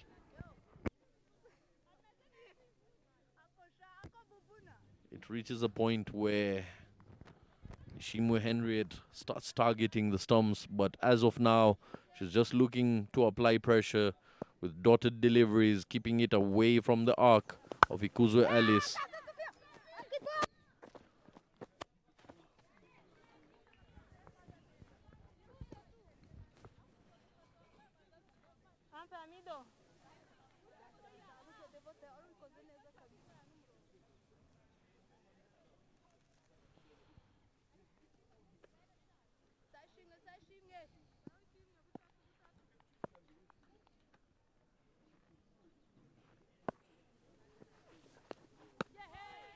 Lovely delivery that. Look at the movement coming off the surface there for Ishimwe Henriette.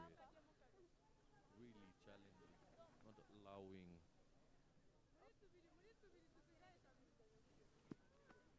to get off the mark there. She hasn't opened her account yet. 4 deliveries she's faced. This is the 5th. Plays it down the ground. Chance of a run out. And finger has been raised. She's got to depart for a 0 after having faced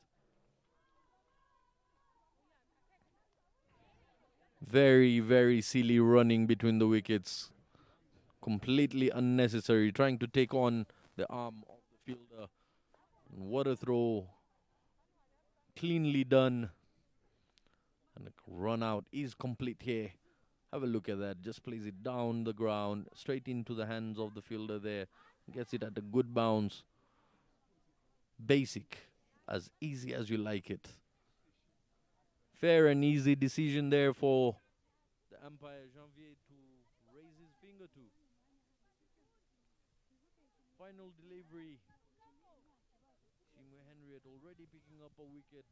We've seen her do some magic with the bat in hand. Now doing it with the ball in her hand. A dream player to have in any side. She can do it with the bat, she can do it with the ball. She's got the brains to keep the team running, experience. Captain leading from the front here.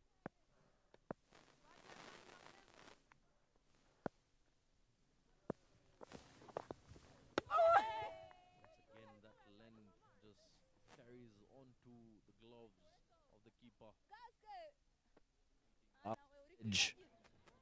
And that over with a dot. We're done with the ball here. 5-0.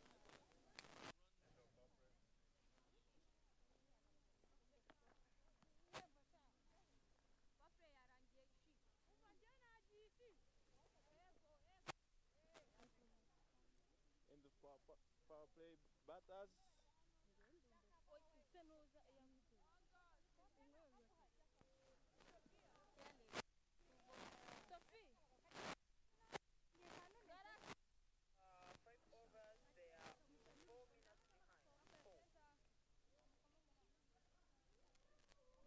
The center, please. New bowler coming right arm over the wickets, batters. Simbi Henriette, 18 matches, 16 innings, 155 to her name. Stays low, plays it down to the ground, nowhere to go. You wouldn't like to take on that arm, especially jersey number 99. Very, very quick she is, Ishimwe Giselle, in that part of the ground. Oh, gets a shoulder of the bat. Pass the keeper. Runs of fortune coming here for Team Sorwate. Whichever way these runs come, as long as the positive intent is still there and some ball striking will do the magic. If they tend not to collapse under the pressure of this run chase. Mohammed Imana, immaculate, completing that run out. A very, very quick arm. It's not so wise taking on an arm of a pace bowler. Some of the strongest arms in the field there.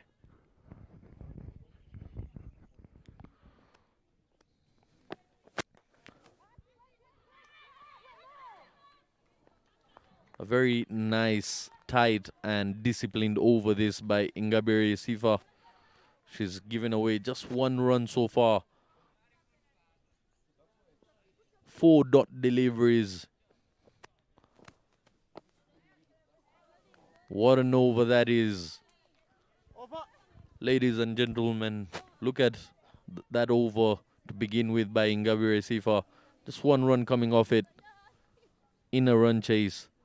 It's worth each and every applaud out there. After 6 overs, the score is 21 for the loss of 2. Team Sorwate. Alice Ukuzwe is still out there in the middle, struggling. She started off well, but then lost the momentum. She's now on 9 of 17. Isimwe Henriette on 1 of 2 deliveries. Isimwe Henriette now coming from the airport end once again. You can see that movement. She's understood the seam movement. She's moving it through the air, off the surface there. Just teasing the outside edge of Isimbi.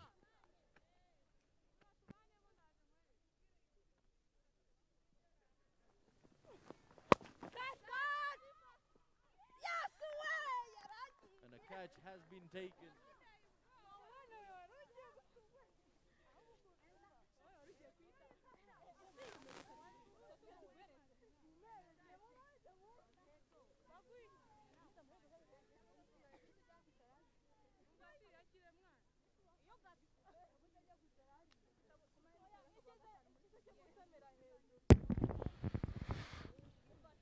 And the third wicket goes down for Team Sorwate.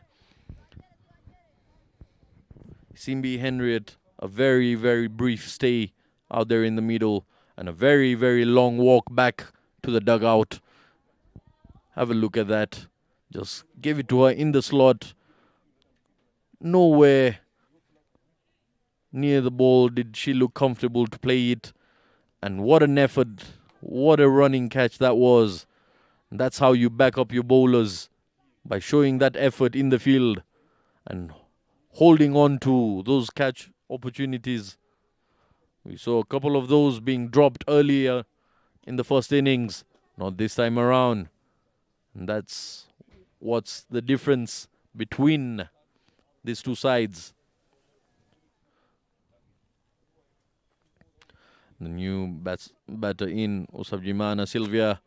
15 matches, 11 innings, 75 runs to her name, 23 being her highest, strike rate of 126. Will she be someone who puts up a partnership alongside her captain, Ikuzwe Alice,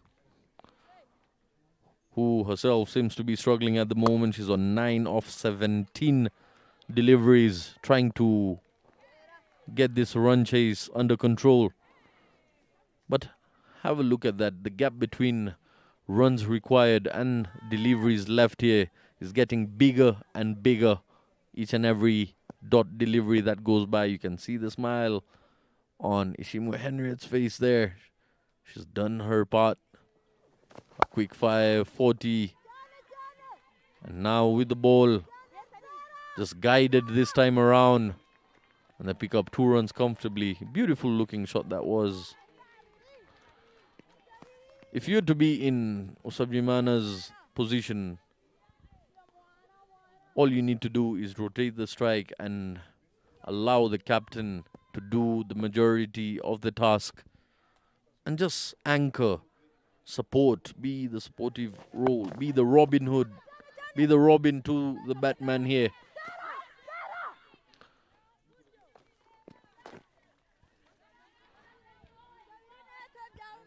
So far, Team Indatwa's fielding has been much, much better than Sorwate when it comes to cutting off those singles and doubles.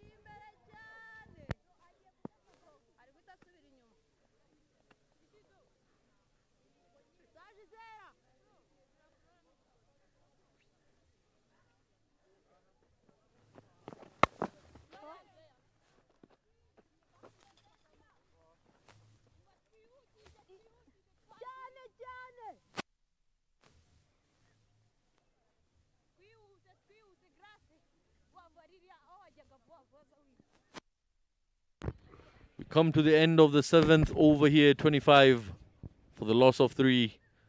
Ishimwe Henriette doing Ishimwe Henriette things, picking up wickets and having a firmer grip upon the opponents. Sorwate looking in all sorts of trouble here. No real partnership coming off this run chase so far. Let's hope and see. Sabjimana stands out there in the middle with her captain. Starts off with a wide, will pick up a single, and that is 2 runs added to the tally.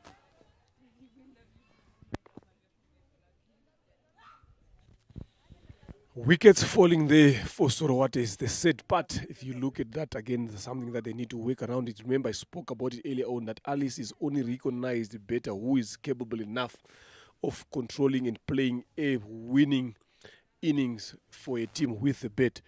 So the other batters need to make sure that they support here, they play around here. Lovely bowling there from Indatwa Hampshire and Sifa Ingabire here again. So this 88 runs needed here. Zaid Khan,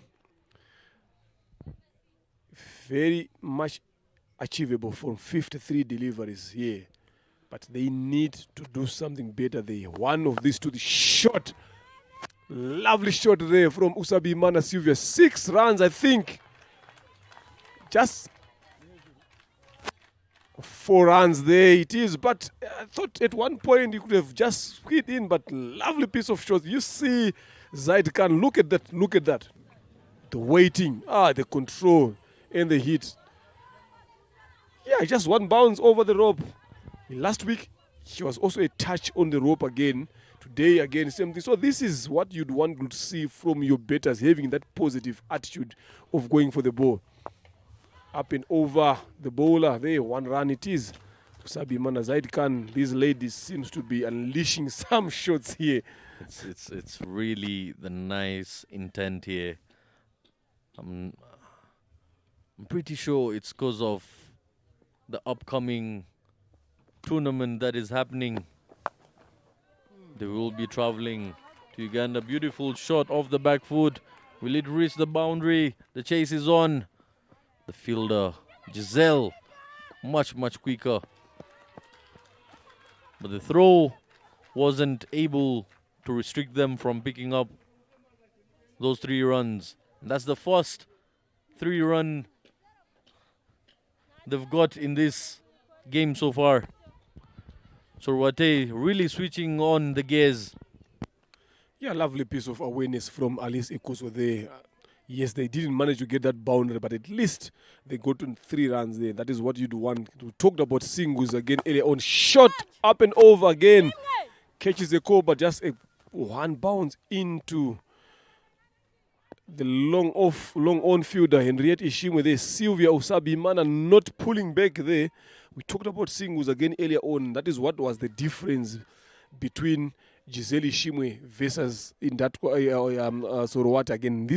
We have seen it again. Alice doing it the same thing. Sylvia now being one of the aggressor between the two now. It's going to be interesting, and I think it's going to work for So what if they continue in that particular fashion, as long as they don't lose wickets, this is going to make them get a bit more closer to the total. And this is something that we would love to be seeing again going forward for longer.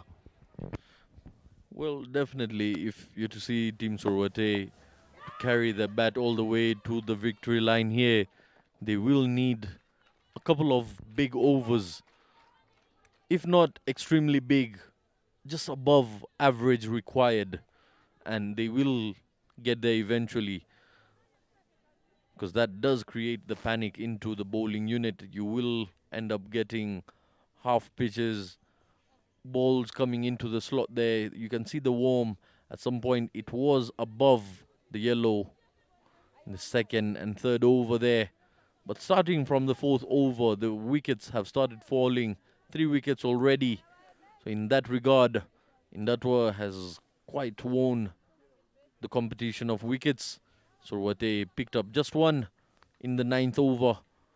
By the 7th over, Sorwate has lost 3 for the score of 37 after 8.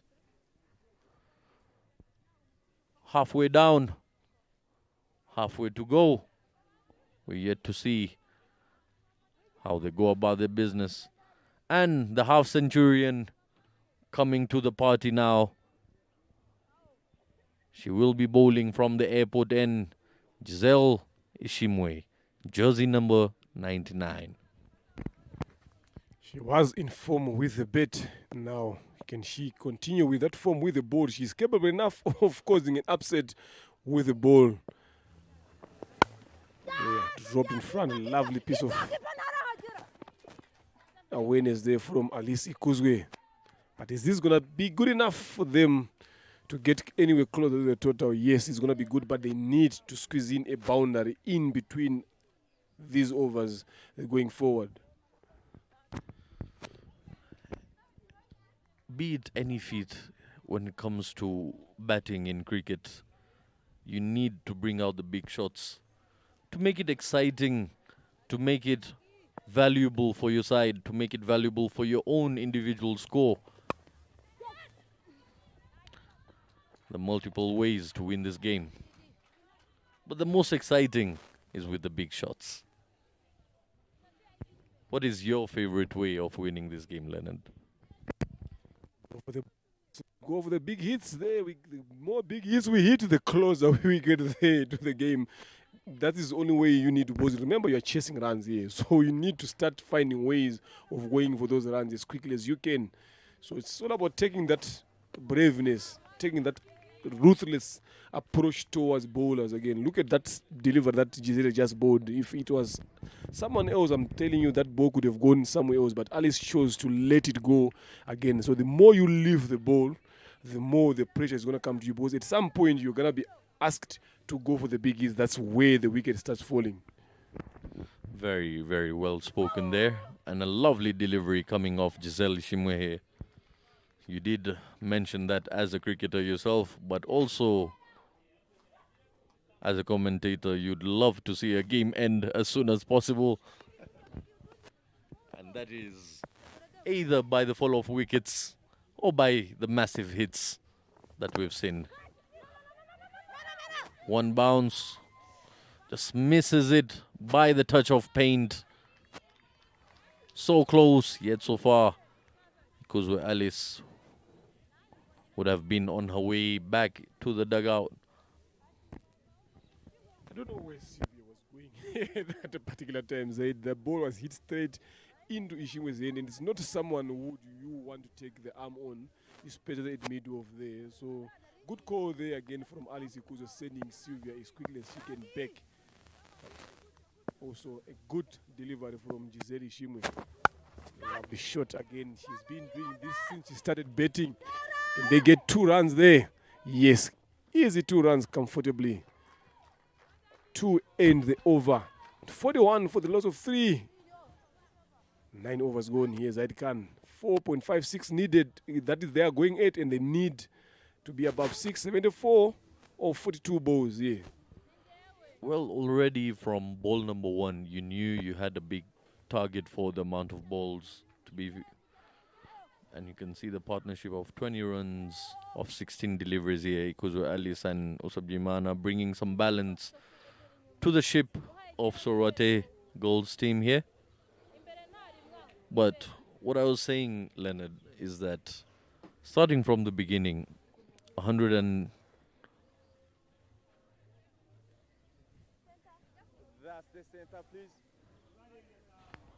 plus coming into a chase with just 16 overs to play.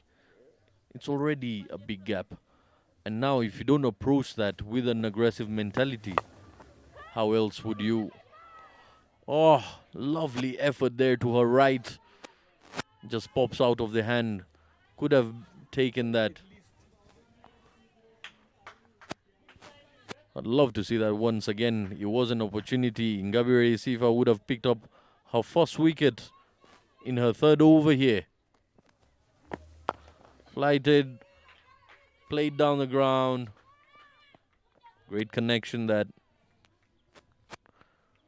The quicker it came, the quicker it went back. And there you see that opportunity. Oh, almost got it. Kudos to our media boys covering each and every second of the action here at Gahanga. Yeah, credit to them. They're doing a fantastic job to make sure that we see these pictures clearly, everything that is happening in. Well done there. The production team, the cameramen that are in there, 5 of them up there making sure that they get all the action that we need. And Sylvia Usabimana also giving us the action that we need to be seeing by getting off the strike for a single from that particular delivery. Lovely cricket that we're seeing here. 71 of 38 balls here. Things are not looking good for Sorowate. They need to make sure that they're up. They need 11 runs so far to go up there. Dropped short, open over. Alice Ikuzgo, but there is the captain Henriette Ishimu at long on. And casually she gets it to the other end for 1. This is something that I've been seeing Siva Ingabire doing in her bowling spells. They're dropping all that balls short a lot of the times, bowling full tosses. Again, something that she needs to really work on. And the captain or the coach for in that Hampshire need to make sure that gets sorted. End of over number 10, 45. 3 wickets down here. Again, into the last 6 overs here, Zaid Khan. 70 runs off 36 balls. Ken Sorowate cross the line. From the looks of it,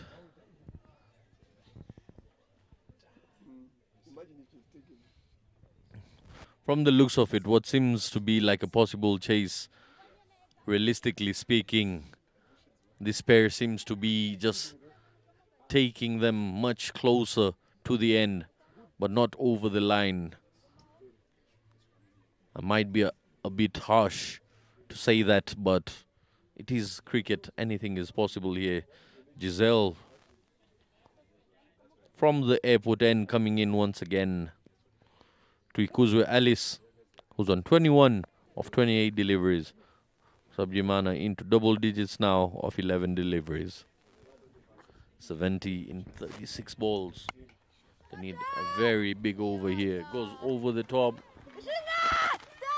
Won't get to the boundary, but good runs. And a direct hit from the deep there. Umpire not moved.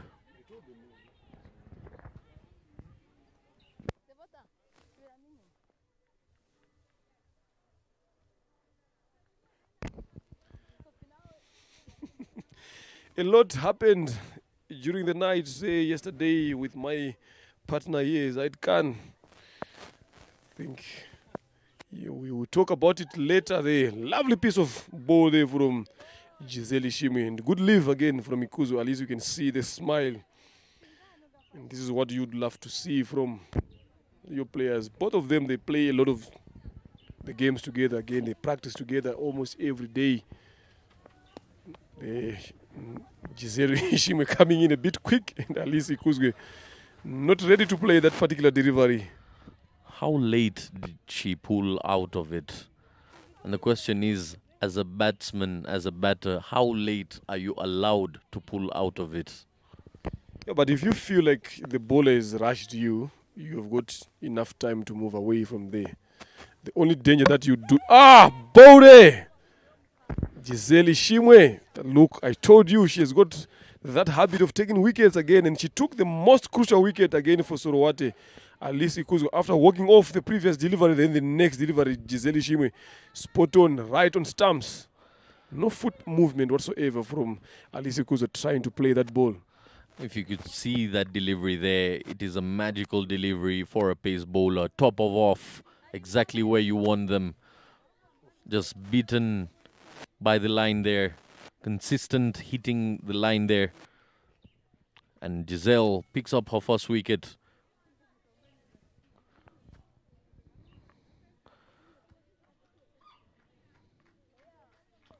Picking up a massive wicket off the captain herself. And that brings Rosine Herrera, one of our co-commentators at times. Lots of cricketing brains she's got. Let's wait and see. Does she pack an impact on this game? Sorowate here in lots of trouble. 47 for the loss of 4. We're into the 11th over here.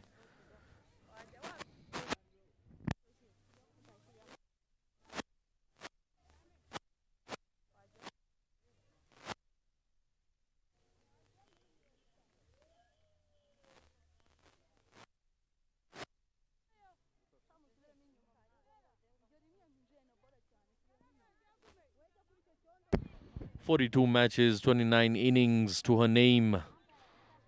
Herrera Rosine, lots of experience, has been part of the national side. She knows Giselle very well.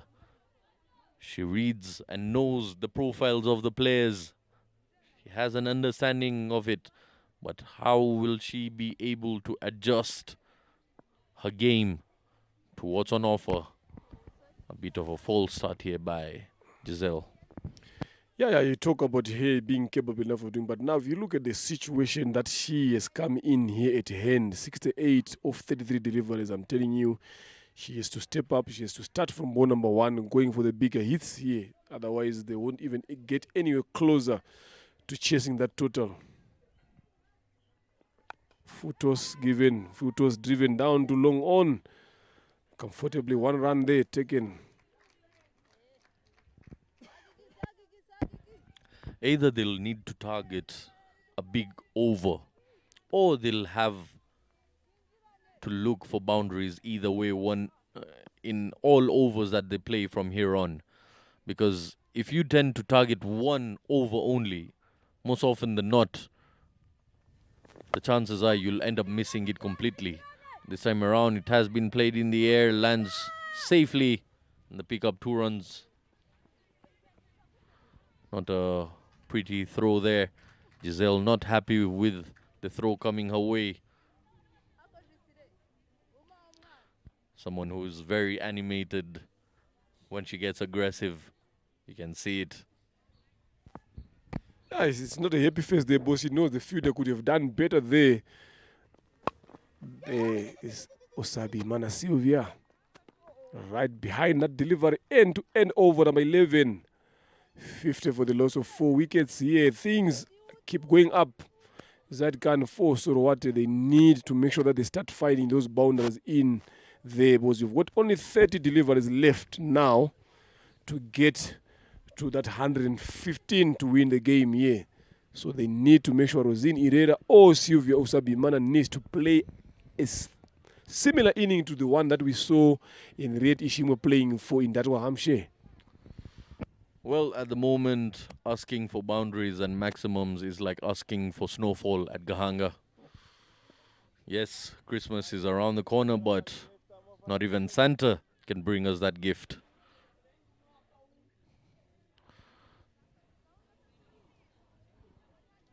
Sorowate here in murky waters.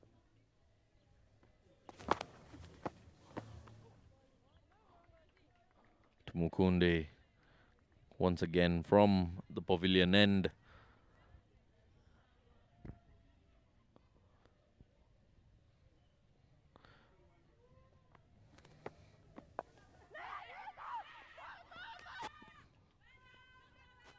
No run there once again.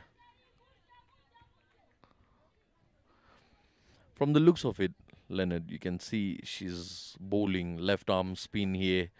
Tends to get little bit of turn off the surface, but something she really struggles with is the follow through and also her line. Control is yet to be there, but given opportunities in such games is when these youngsters tend to open up. They tend to understand their game much more if they play the game more. Yeah, true, I agree. There's no better practice than to play the game again. Still growing up, 17 years old, getting into an 18 years old, getting into the 19. So still coming up to the Tunkunde Marie-Jose, a lovely left arm spinner to watch there. So the things that you've spoken about again is the thing that she just need to look forward to. Lovely shot there from Usabi Mana Sylvia down to deep square leg. Again, Cynthia Tuizere doing a fantastic job there in the deep. So it's always good to see these youngsters coming through and coming up in terms of their game growth and showing up for their teams.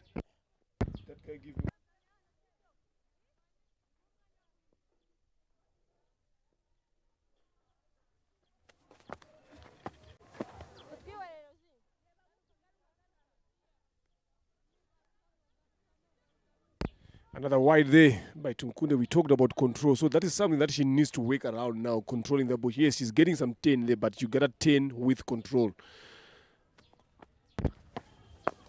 And again, it's good to see introduction of left arm spin coming into women's cricket, girls cricket here.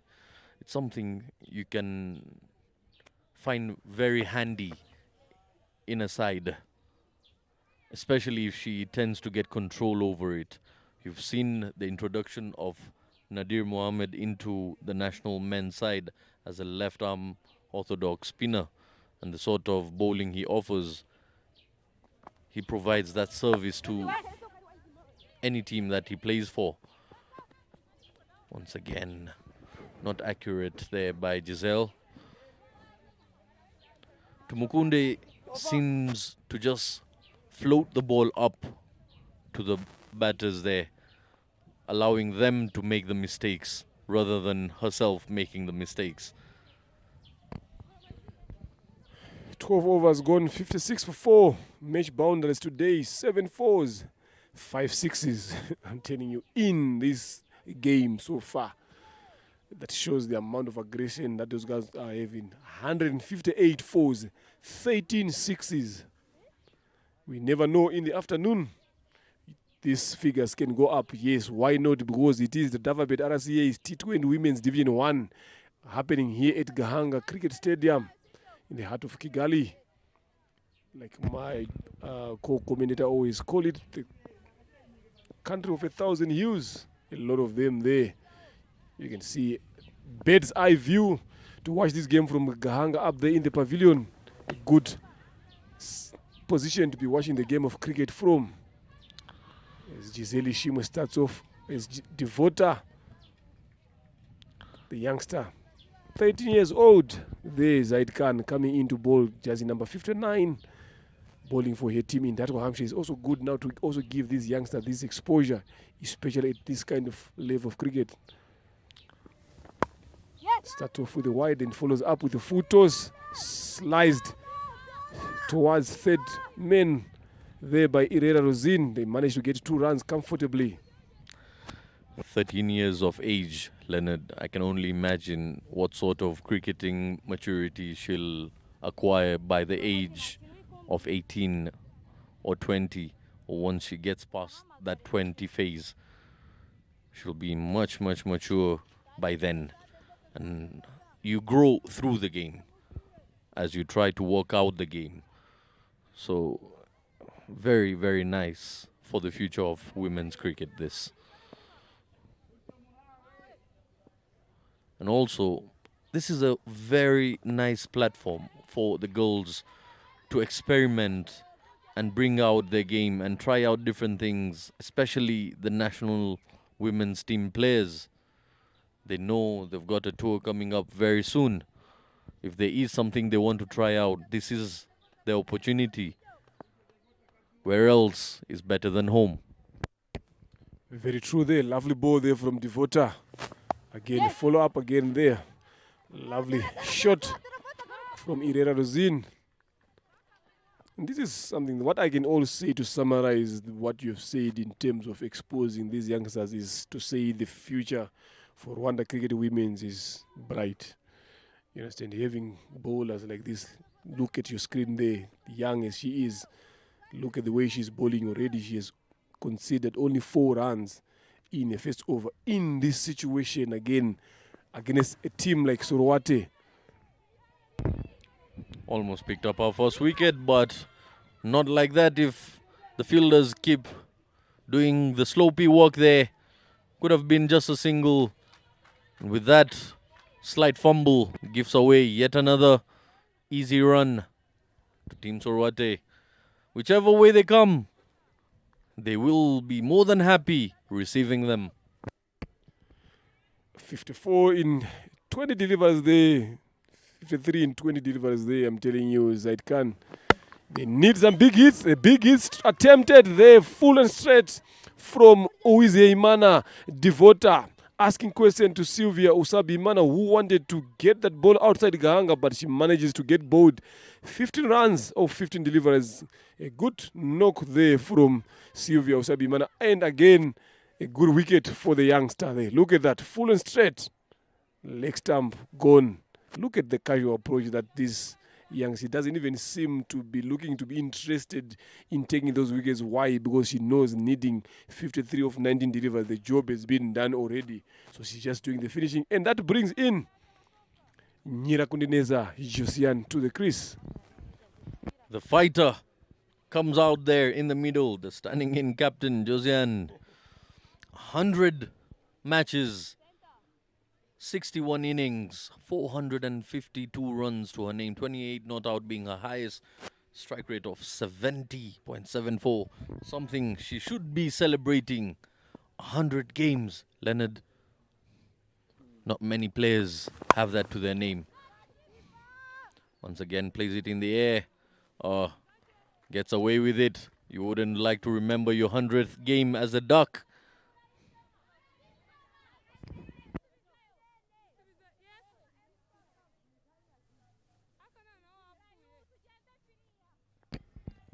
$13 overs gone here. 3 overs left. 63 for the loss of 5 wickets. 52 runs needed in 18 deliveries now. The task is getting a bit more tougher for Sorowate here. Rosin Irera, 6 of 9 deliveries, and Josiane Nyirakundineza only facing 1 delivery and managing to score 1 run.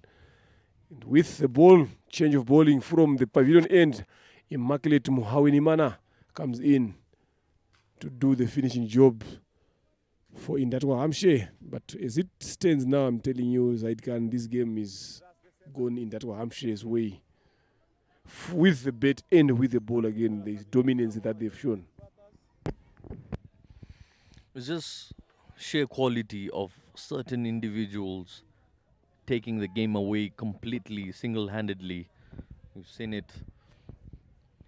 And again, the very noticeable difference is the fielding within the 30 yards, where Sorowate were giving away those easy singles and doubles within the 30-yard area.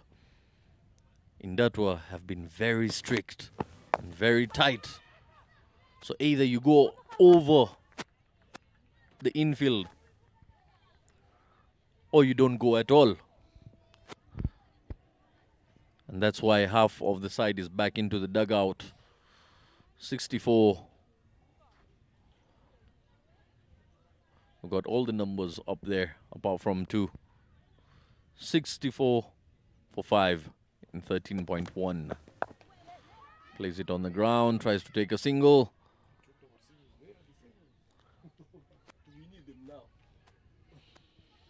Well, the singles are coming in, but not when needed.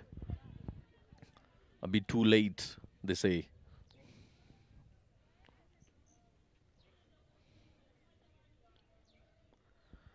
Usually you hear people say a corpse doesn't need medicine. It's done its part. There's no need for treatment when someone is gone. So these runs will only help them get it closer, like I mentioned earlier. They might not win the game, but they can only put up a fight to walk off with dignity.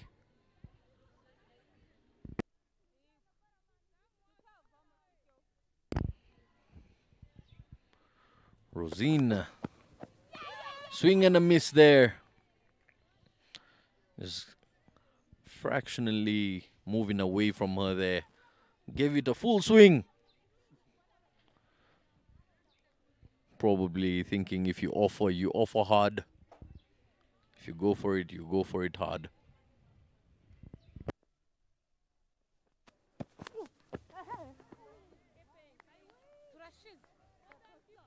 A bit too much there. Another extra comes in. Wide delivery from Hawini Manash. Bowling at good pace there, Zaidkan. Yes, she has offered that extra, but if you look at the pace that she's bowling it, that is good pace to see from there. One thing I would like to see out of Muhawini Mana is that consistency of length and line. Because pace, naturally, she's been working on it. She's got the pace, she's got the rise, she's got the oomph coming off the surface. But the thing is, does she understand the impact she creates for her side? Not being a national team bowler herself, with that pace, you can do wonders. Chance of a run out and misses it.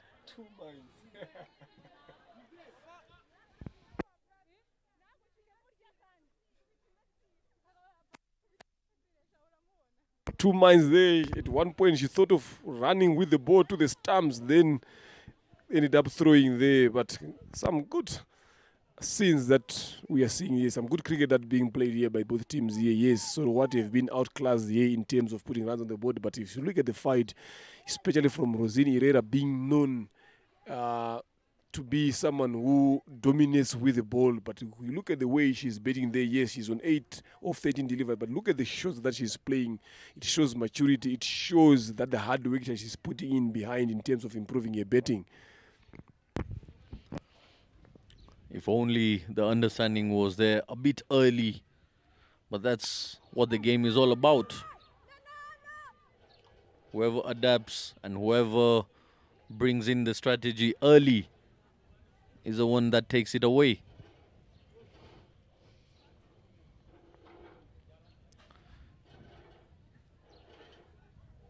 We're here at Gahanga International Cricket Stadium where there's a gush of wind blowing across the field there. A full toss and a no ball it is. Waist high, no ball given. Taking on an arm once again. Free hit it is. Giselle didn't look in control of that. Not quite sure what she was trying to do there. Completely misses the ball. Maybe a slip of hand. Josiane will be facing this free hit. Does she make the most out of it? Down the leg, wide it is. So the free hit continues here. These are very, very valuable runs for Team Sorwate.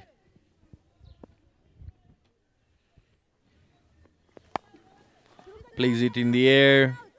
Lands safely.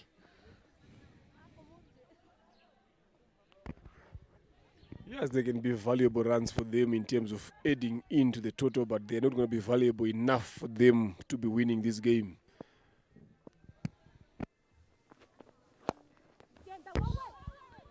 Down on the ground, One run it is there from Irena Rosin. Like I said, the way she has been betting here against Zaid Khan is something that leaves a lot to be desired. Why? Because if you compare the other previous game, the way she was betting, she was not playing in this particular fashion. This shows the understanding, picking up gaps.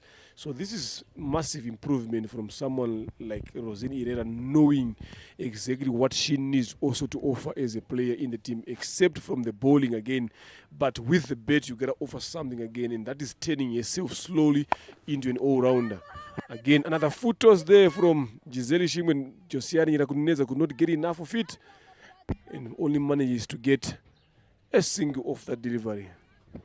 Again, I like how you bring up the word desired.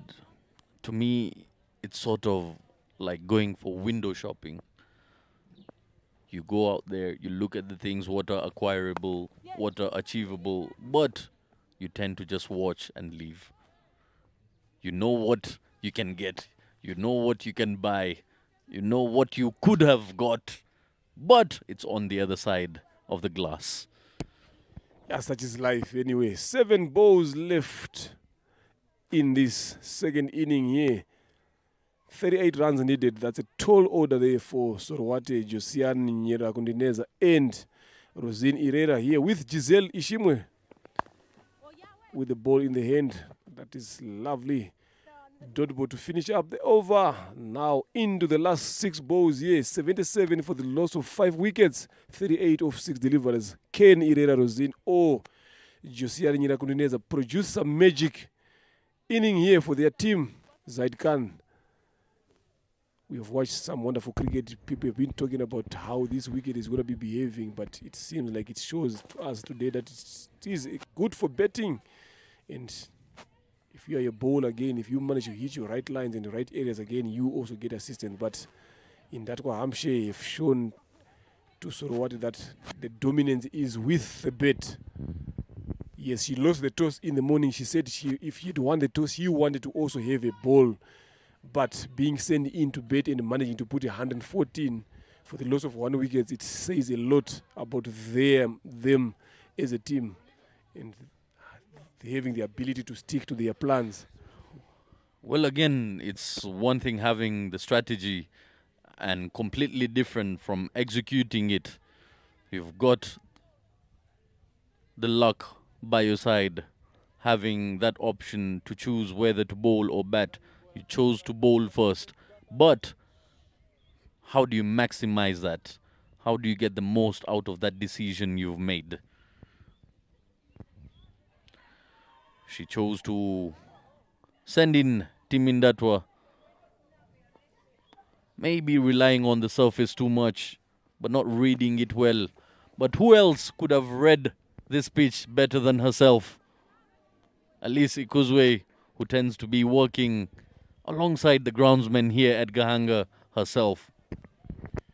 Yeah, I get into a lot of conversation with a lot of people in terms of the game, especially when it comes to the toss. A lot of the teams or players heavily rely on toss more than their plans or more than the game itself, because it's not the toss that is going to determine what's going to happen at the end of the game. Is how you're going to apply yourself. A lot of the teams and players talk themselves out of the game by expecting too much on the wicket. You understand? You might go there, you see some grass patches in there, then you expect the ball to bounce and coming up. Then when you go there, the ball is not going to carry on. You might see cracks on the wicket, expecting the ball to jeff up, to turn up. Then when you go out there, you don't see things like that. So it's all about your mindset. When you get to the wicket, it's all about the plan that you've got as a team and as a player. It's not all about the wicket. Yes, we might talk about getting something on the wicket, but it's all about how you're going to apply yourself, how you're going to execute your skills when you go to the wicket. In the morning, I'm telling you, everyone here was like, win the toss, bowl, because these are wet conditions. But 114 in 16 overs is showing the difference. Someone scoring 50 in that inning again, losing 1 wicket again. So it shows that it's not all about the wicket, but it's the application and the execution of your plans when you go out there to bet. Yes, definitely. And as we're going through the World Cup phase at the moment, just a few days ago, I was listening to commentary by Matthew Hayden, and he was having a say at the bowlers. He was talking to Wakar, he was talking to the likes of pace bowlers, and trying to tell them pace bowlers always find a way to let a batsman know how the ball might move. Maybe it's a cold day, it might move. Maybe it's a wet wicket, it's a skidding wicket, might skid on and move. Maybe it might hit the seam and move. Maybe it might hit a crack and move. But there is no science behind it. No matter how much science they try to explain, the shiny surface, the rough surface. Which bowler have you ever seen in full control of swing? Another wide delivery there from Ishimu Henriette. Only one delivery for Indatwa Hampshire to claim victory here. Sorowate need a lot of runs. 33 of one delivery to win this game. I don't know what Indatwa would do for them to lose this game here, but a good performance there from Giselle Ishimwe with the bet. Again, last delivery there, Josia Nyirakuneneza goes for a single. A run-out attempt, but game done here. 32 runs is the game that in Datwa Hampshire is the runs that they've managed to win this game by. 16 overs, the game has been shortened to 16 overs per side, and in Datwa Hampshire winning this game by 31 runs, having put into bet by Sorowate after winning the toss. At least Ikuzwe there being bowled by Giselle Ishimwe, 23 of 31 deliveries. Ishimwe Gihozo Divine caught Giseline, bowled Mkunde 6 of 12. Mukanda Isenga Janet 0 of 5 deliveries. Isimbi Henriette 1 of 4, and Usabi Mana Sylvia 15 of 16. Irera Rosine 12 of 19 delivery not out, with Giaswani Nyirakuneneza 9 of 10 balls not out. That is the sort of what is betting card. The Indatwa Hampshire bowling card. Muhawe Nimana up top 3 overs, 17 runs, no wicket. Mkunde Marie Jose 3 overs, 12 runs, 1 wicket. Henriette Ishimwe 3 overs, 12 runs, 1 wicket. Ingabire Sifa 3 overs, 17 runs, no wicket. Giselle Ishimwe 3 overs, 18, 1. And Uize Imana Devota 1 over, 7 runs and 1 wicket respectively. Extras again, 17 being bowled by Sorowate. There is the match summary there. Top performers up there: Giselle 52, Henriette Ishimwe 42, and Ingabire Sifa 15. With the bet, Irera Rosine with the ball. No wickets to talk about. 4 from Indatwa Hampshire, from Sorowate bowlers there. Then down there, Arisi Kuzo 26, 23 of 31. Usabi Mana 15 of 16, 12 of 19, Irera Rosine. Then all the bowlers taking 1 wicket apiece after bowling 3 overs. And that led to Indatwa Hampshire winning this RCA T20 Women's League match against Sorowate by 31 runs. We will be joined shortly for the post-match presentation by my co-commentator here, Zaid Khan, to find out who are the top performers and who is scooped in the Player of the Match award for today's game. So join us in a short while.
Respect.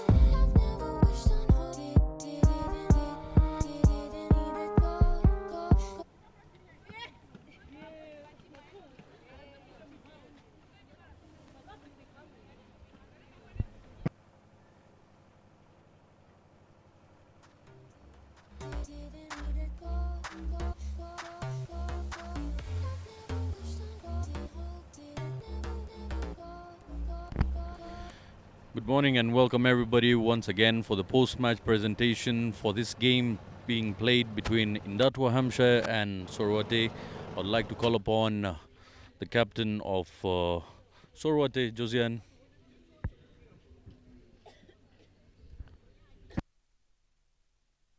You can join.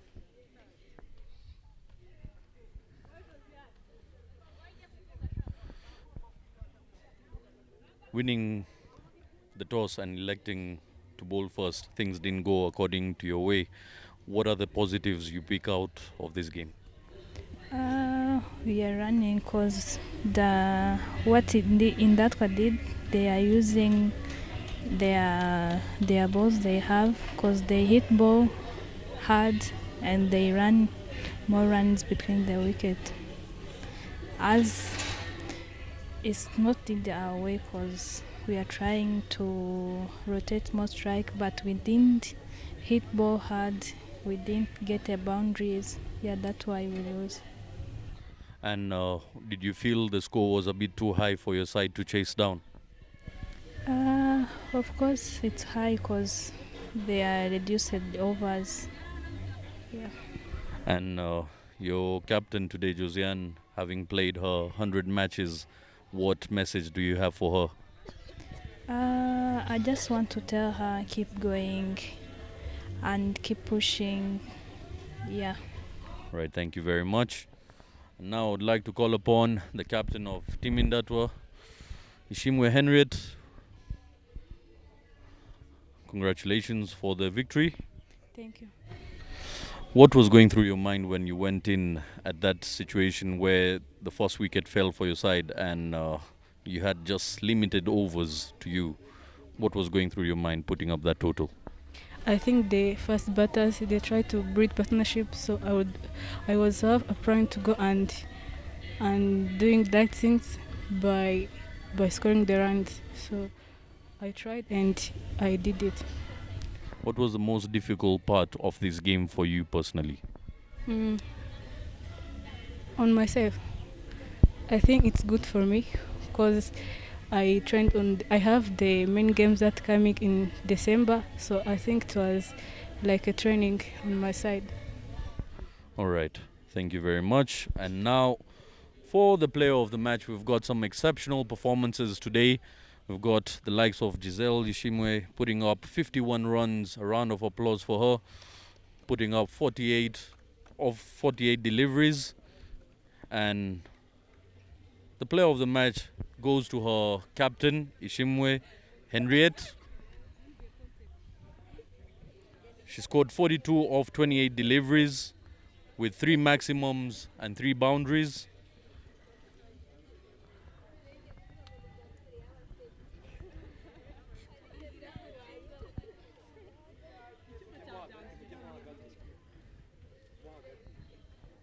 How are you?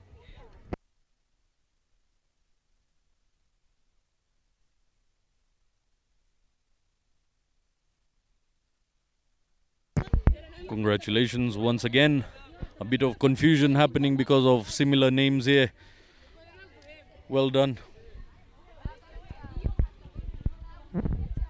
With that, we come to the end of the post-match presentations. Do stay tuned. We've got yet another competition coming up this afternoon. Signing out is Zaid Khan.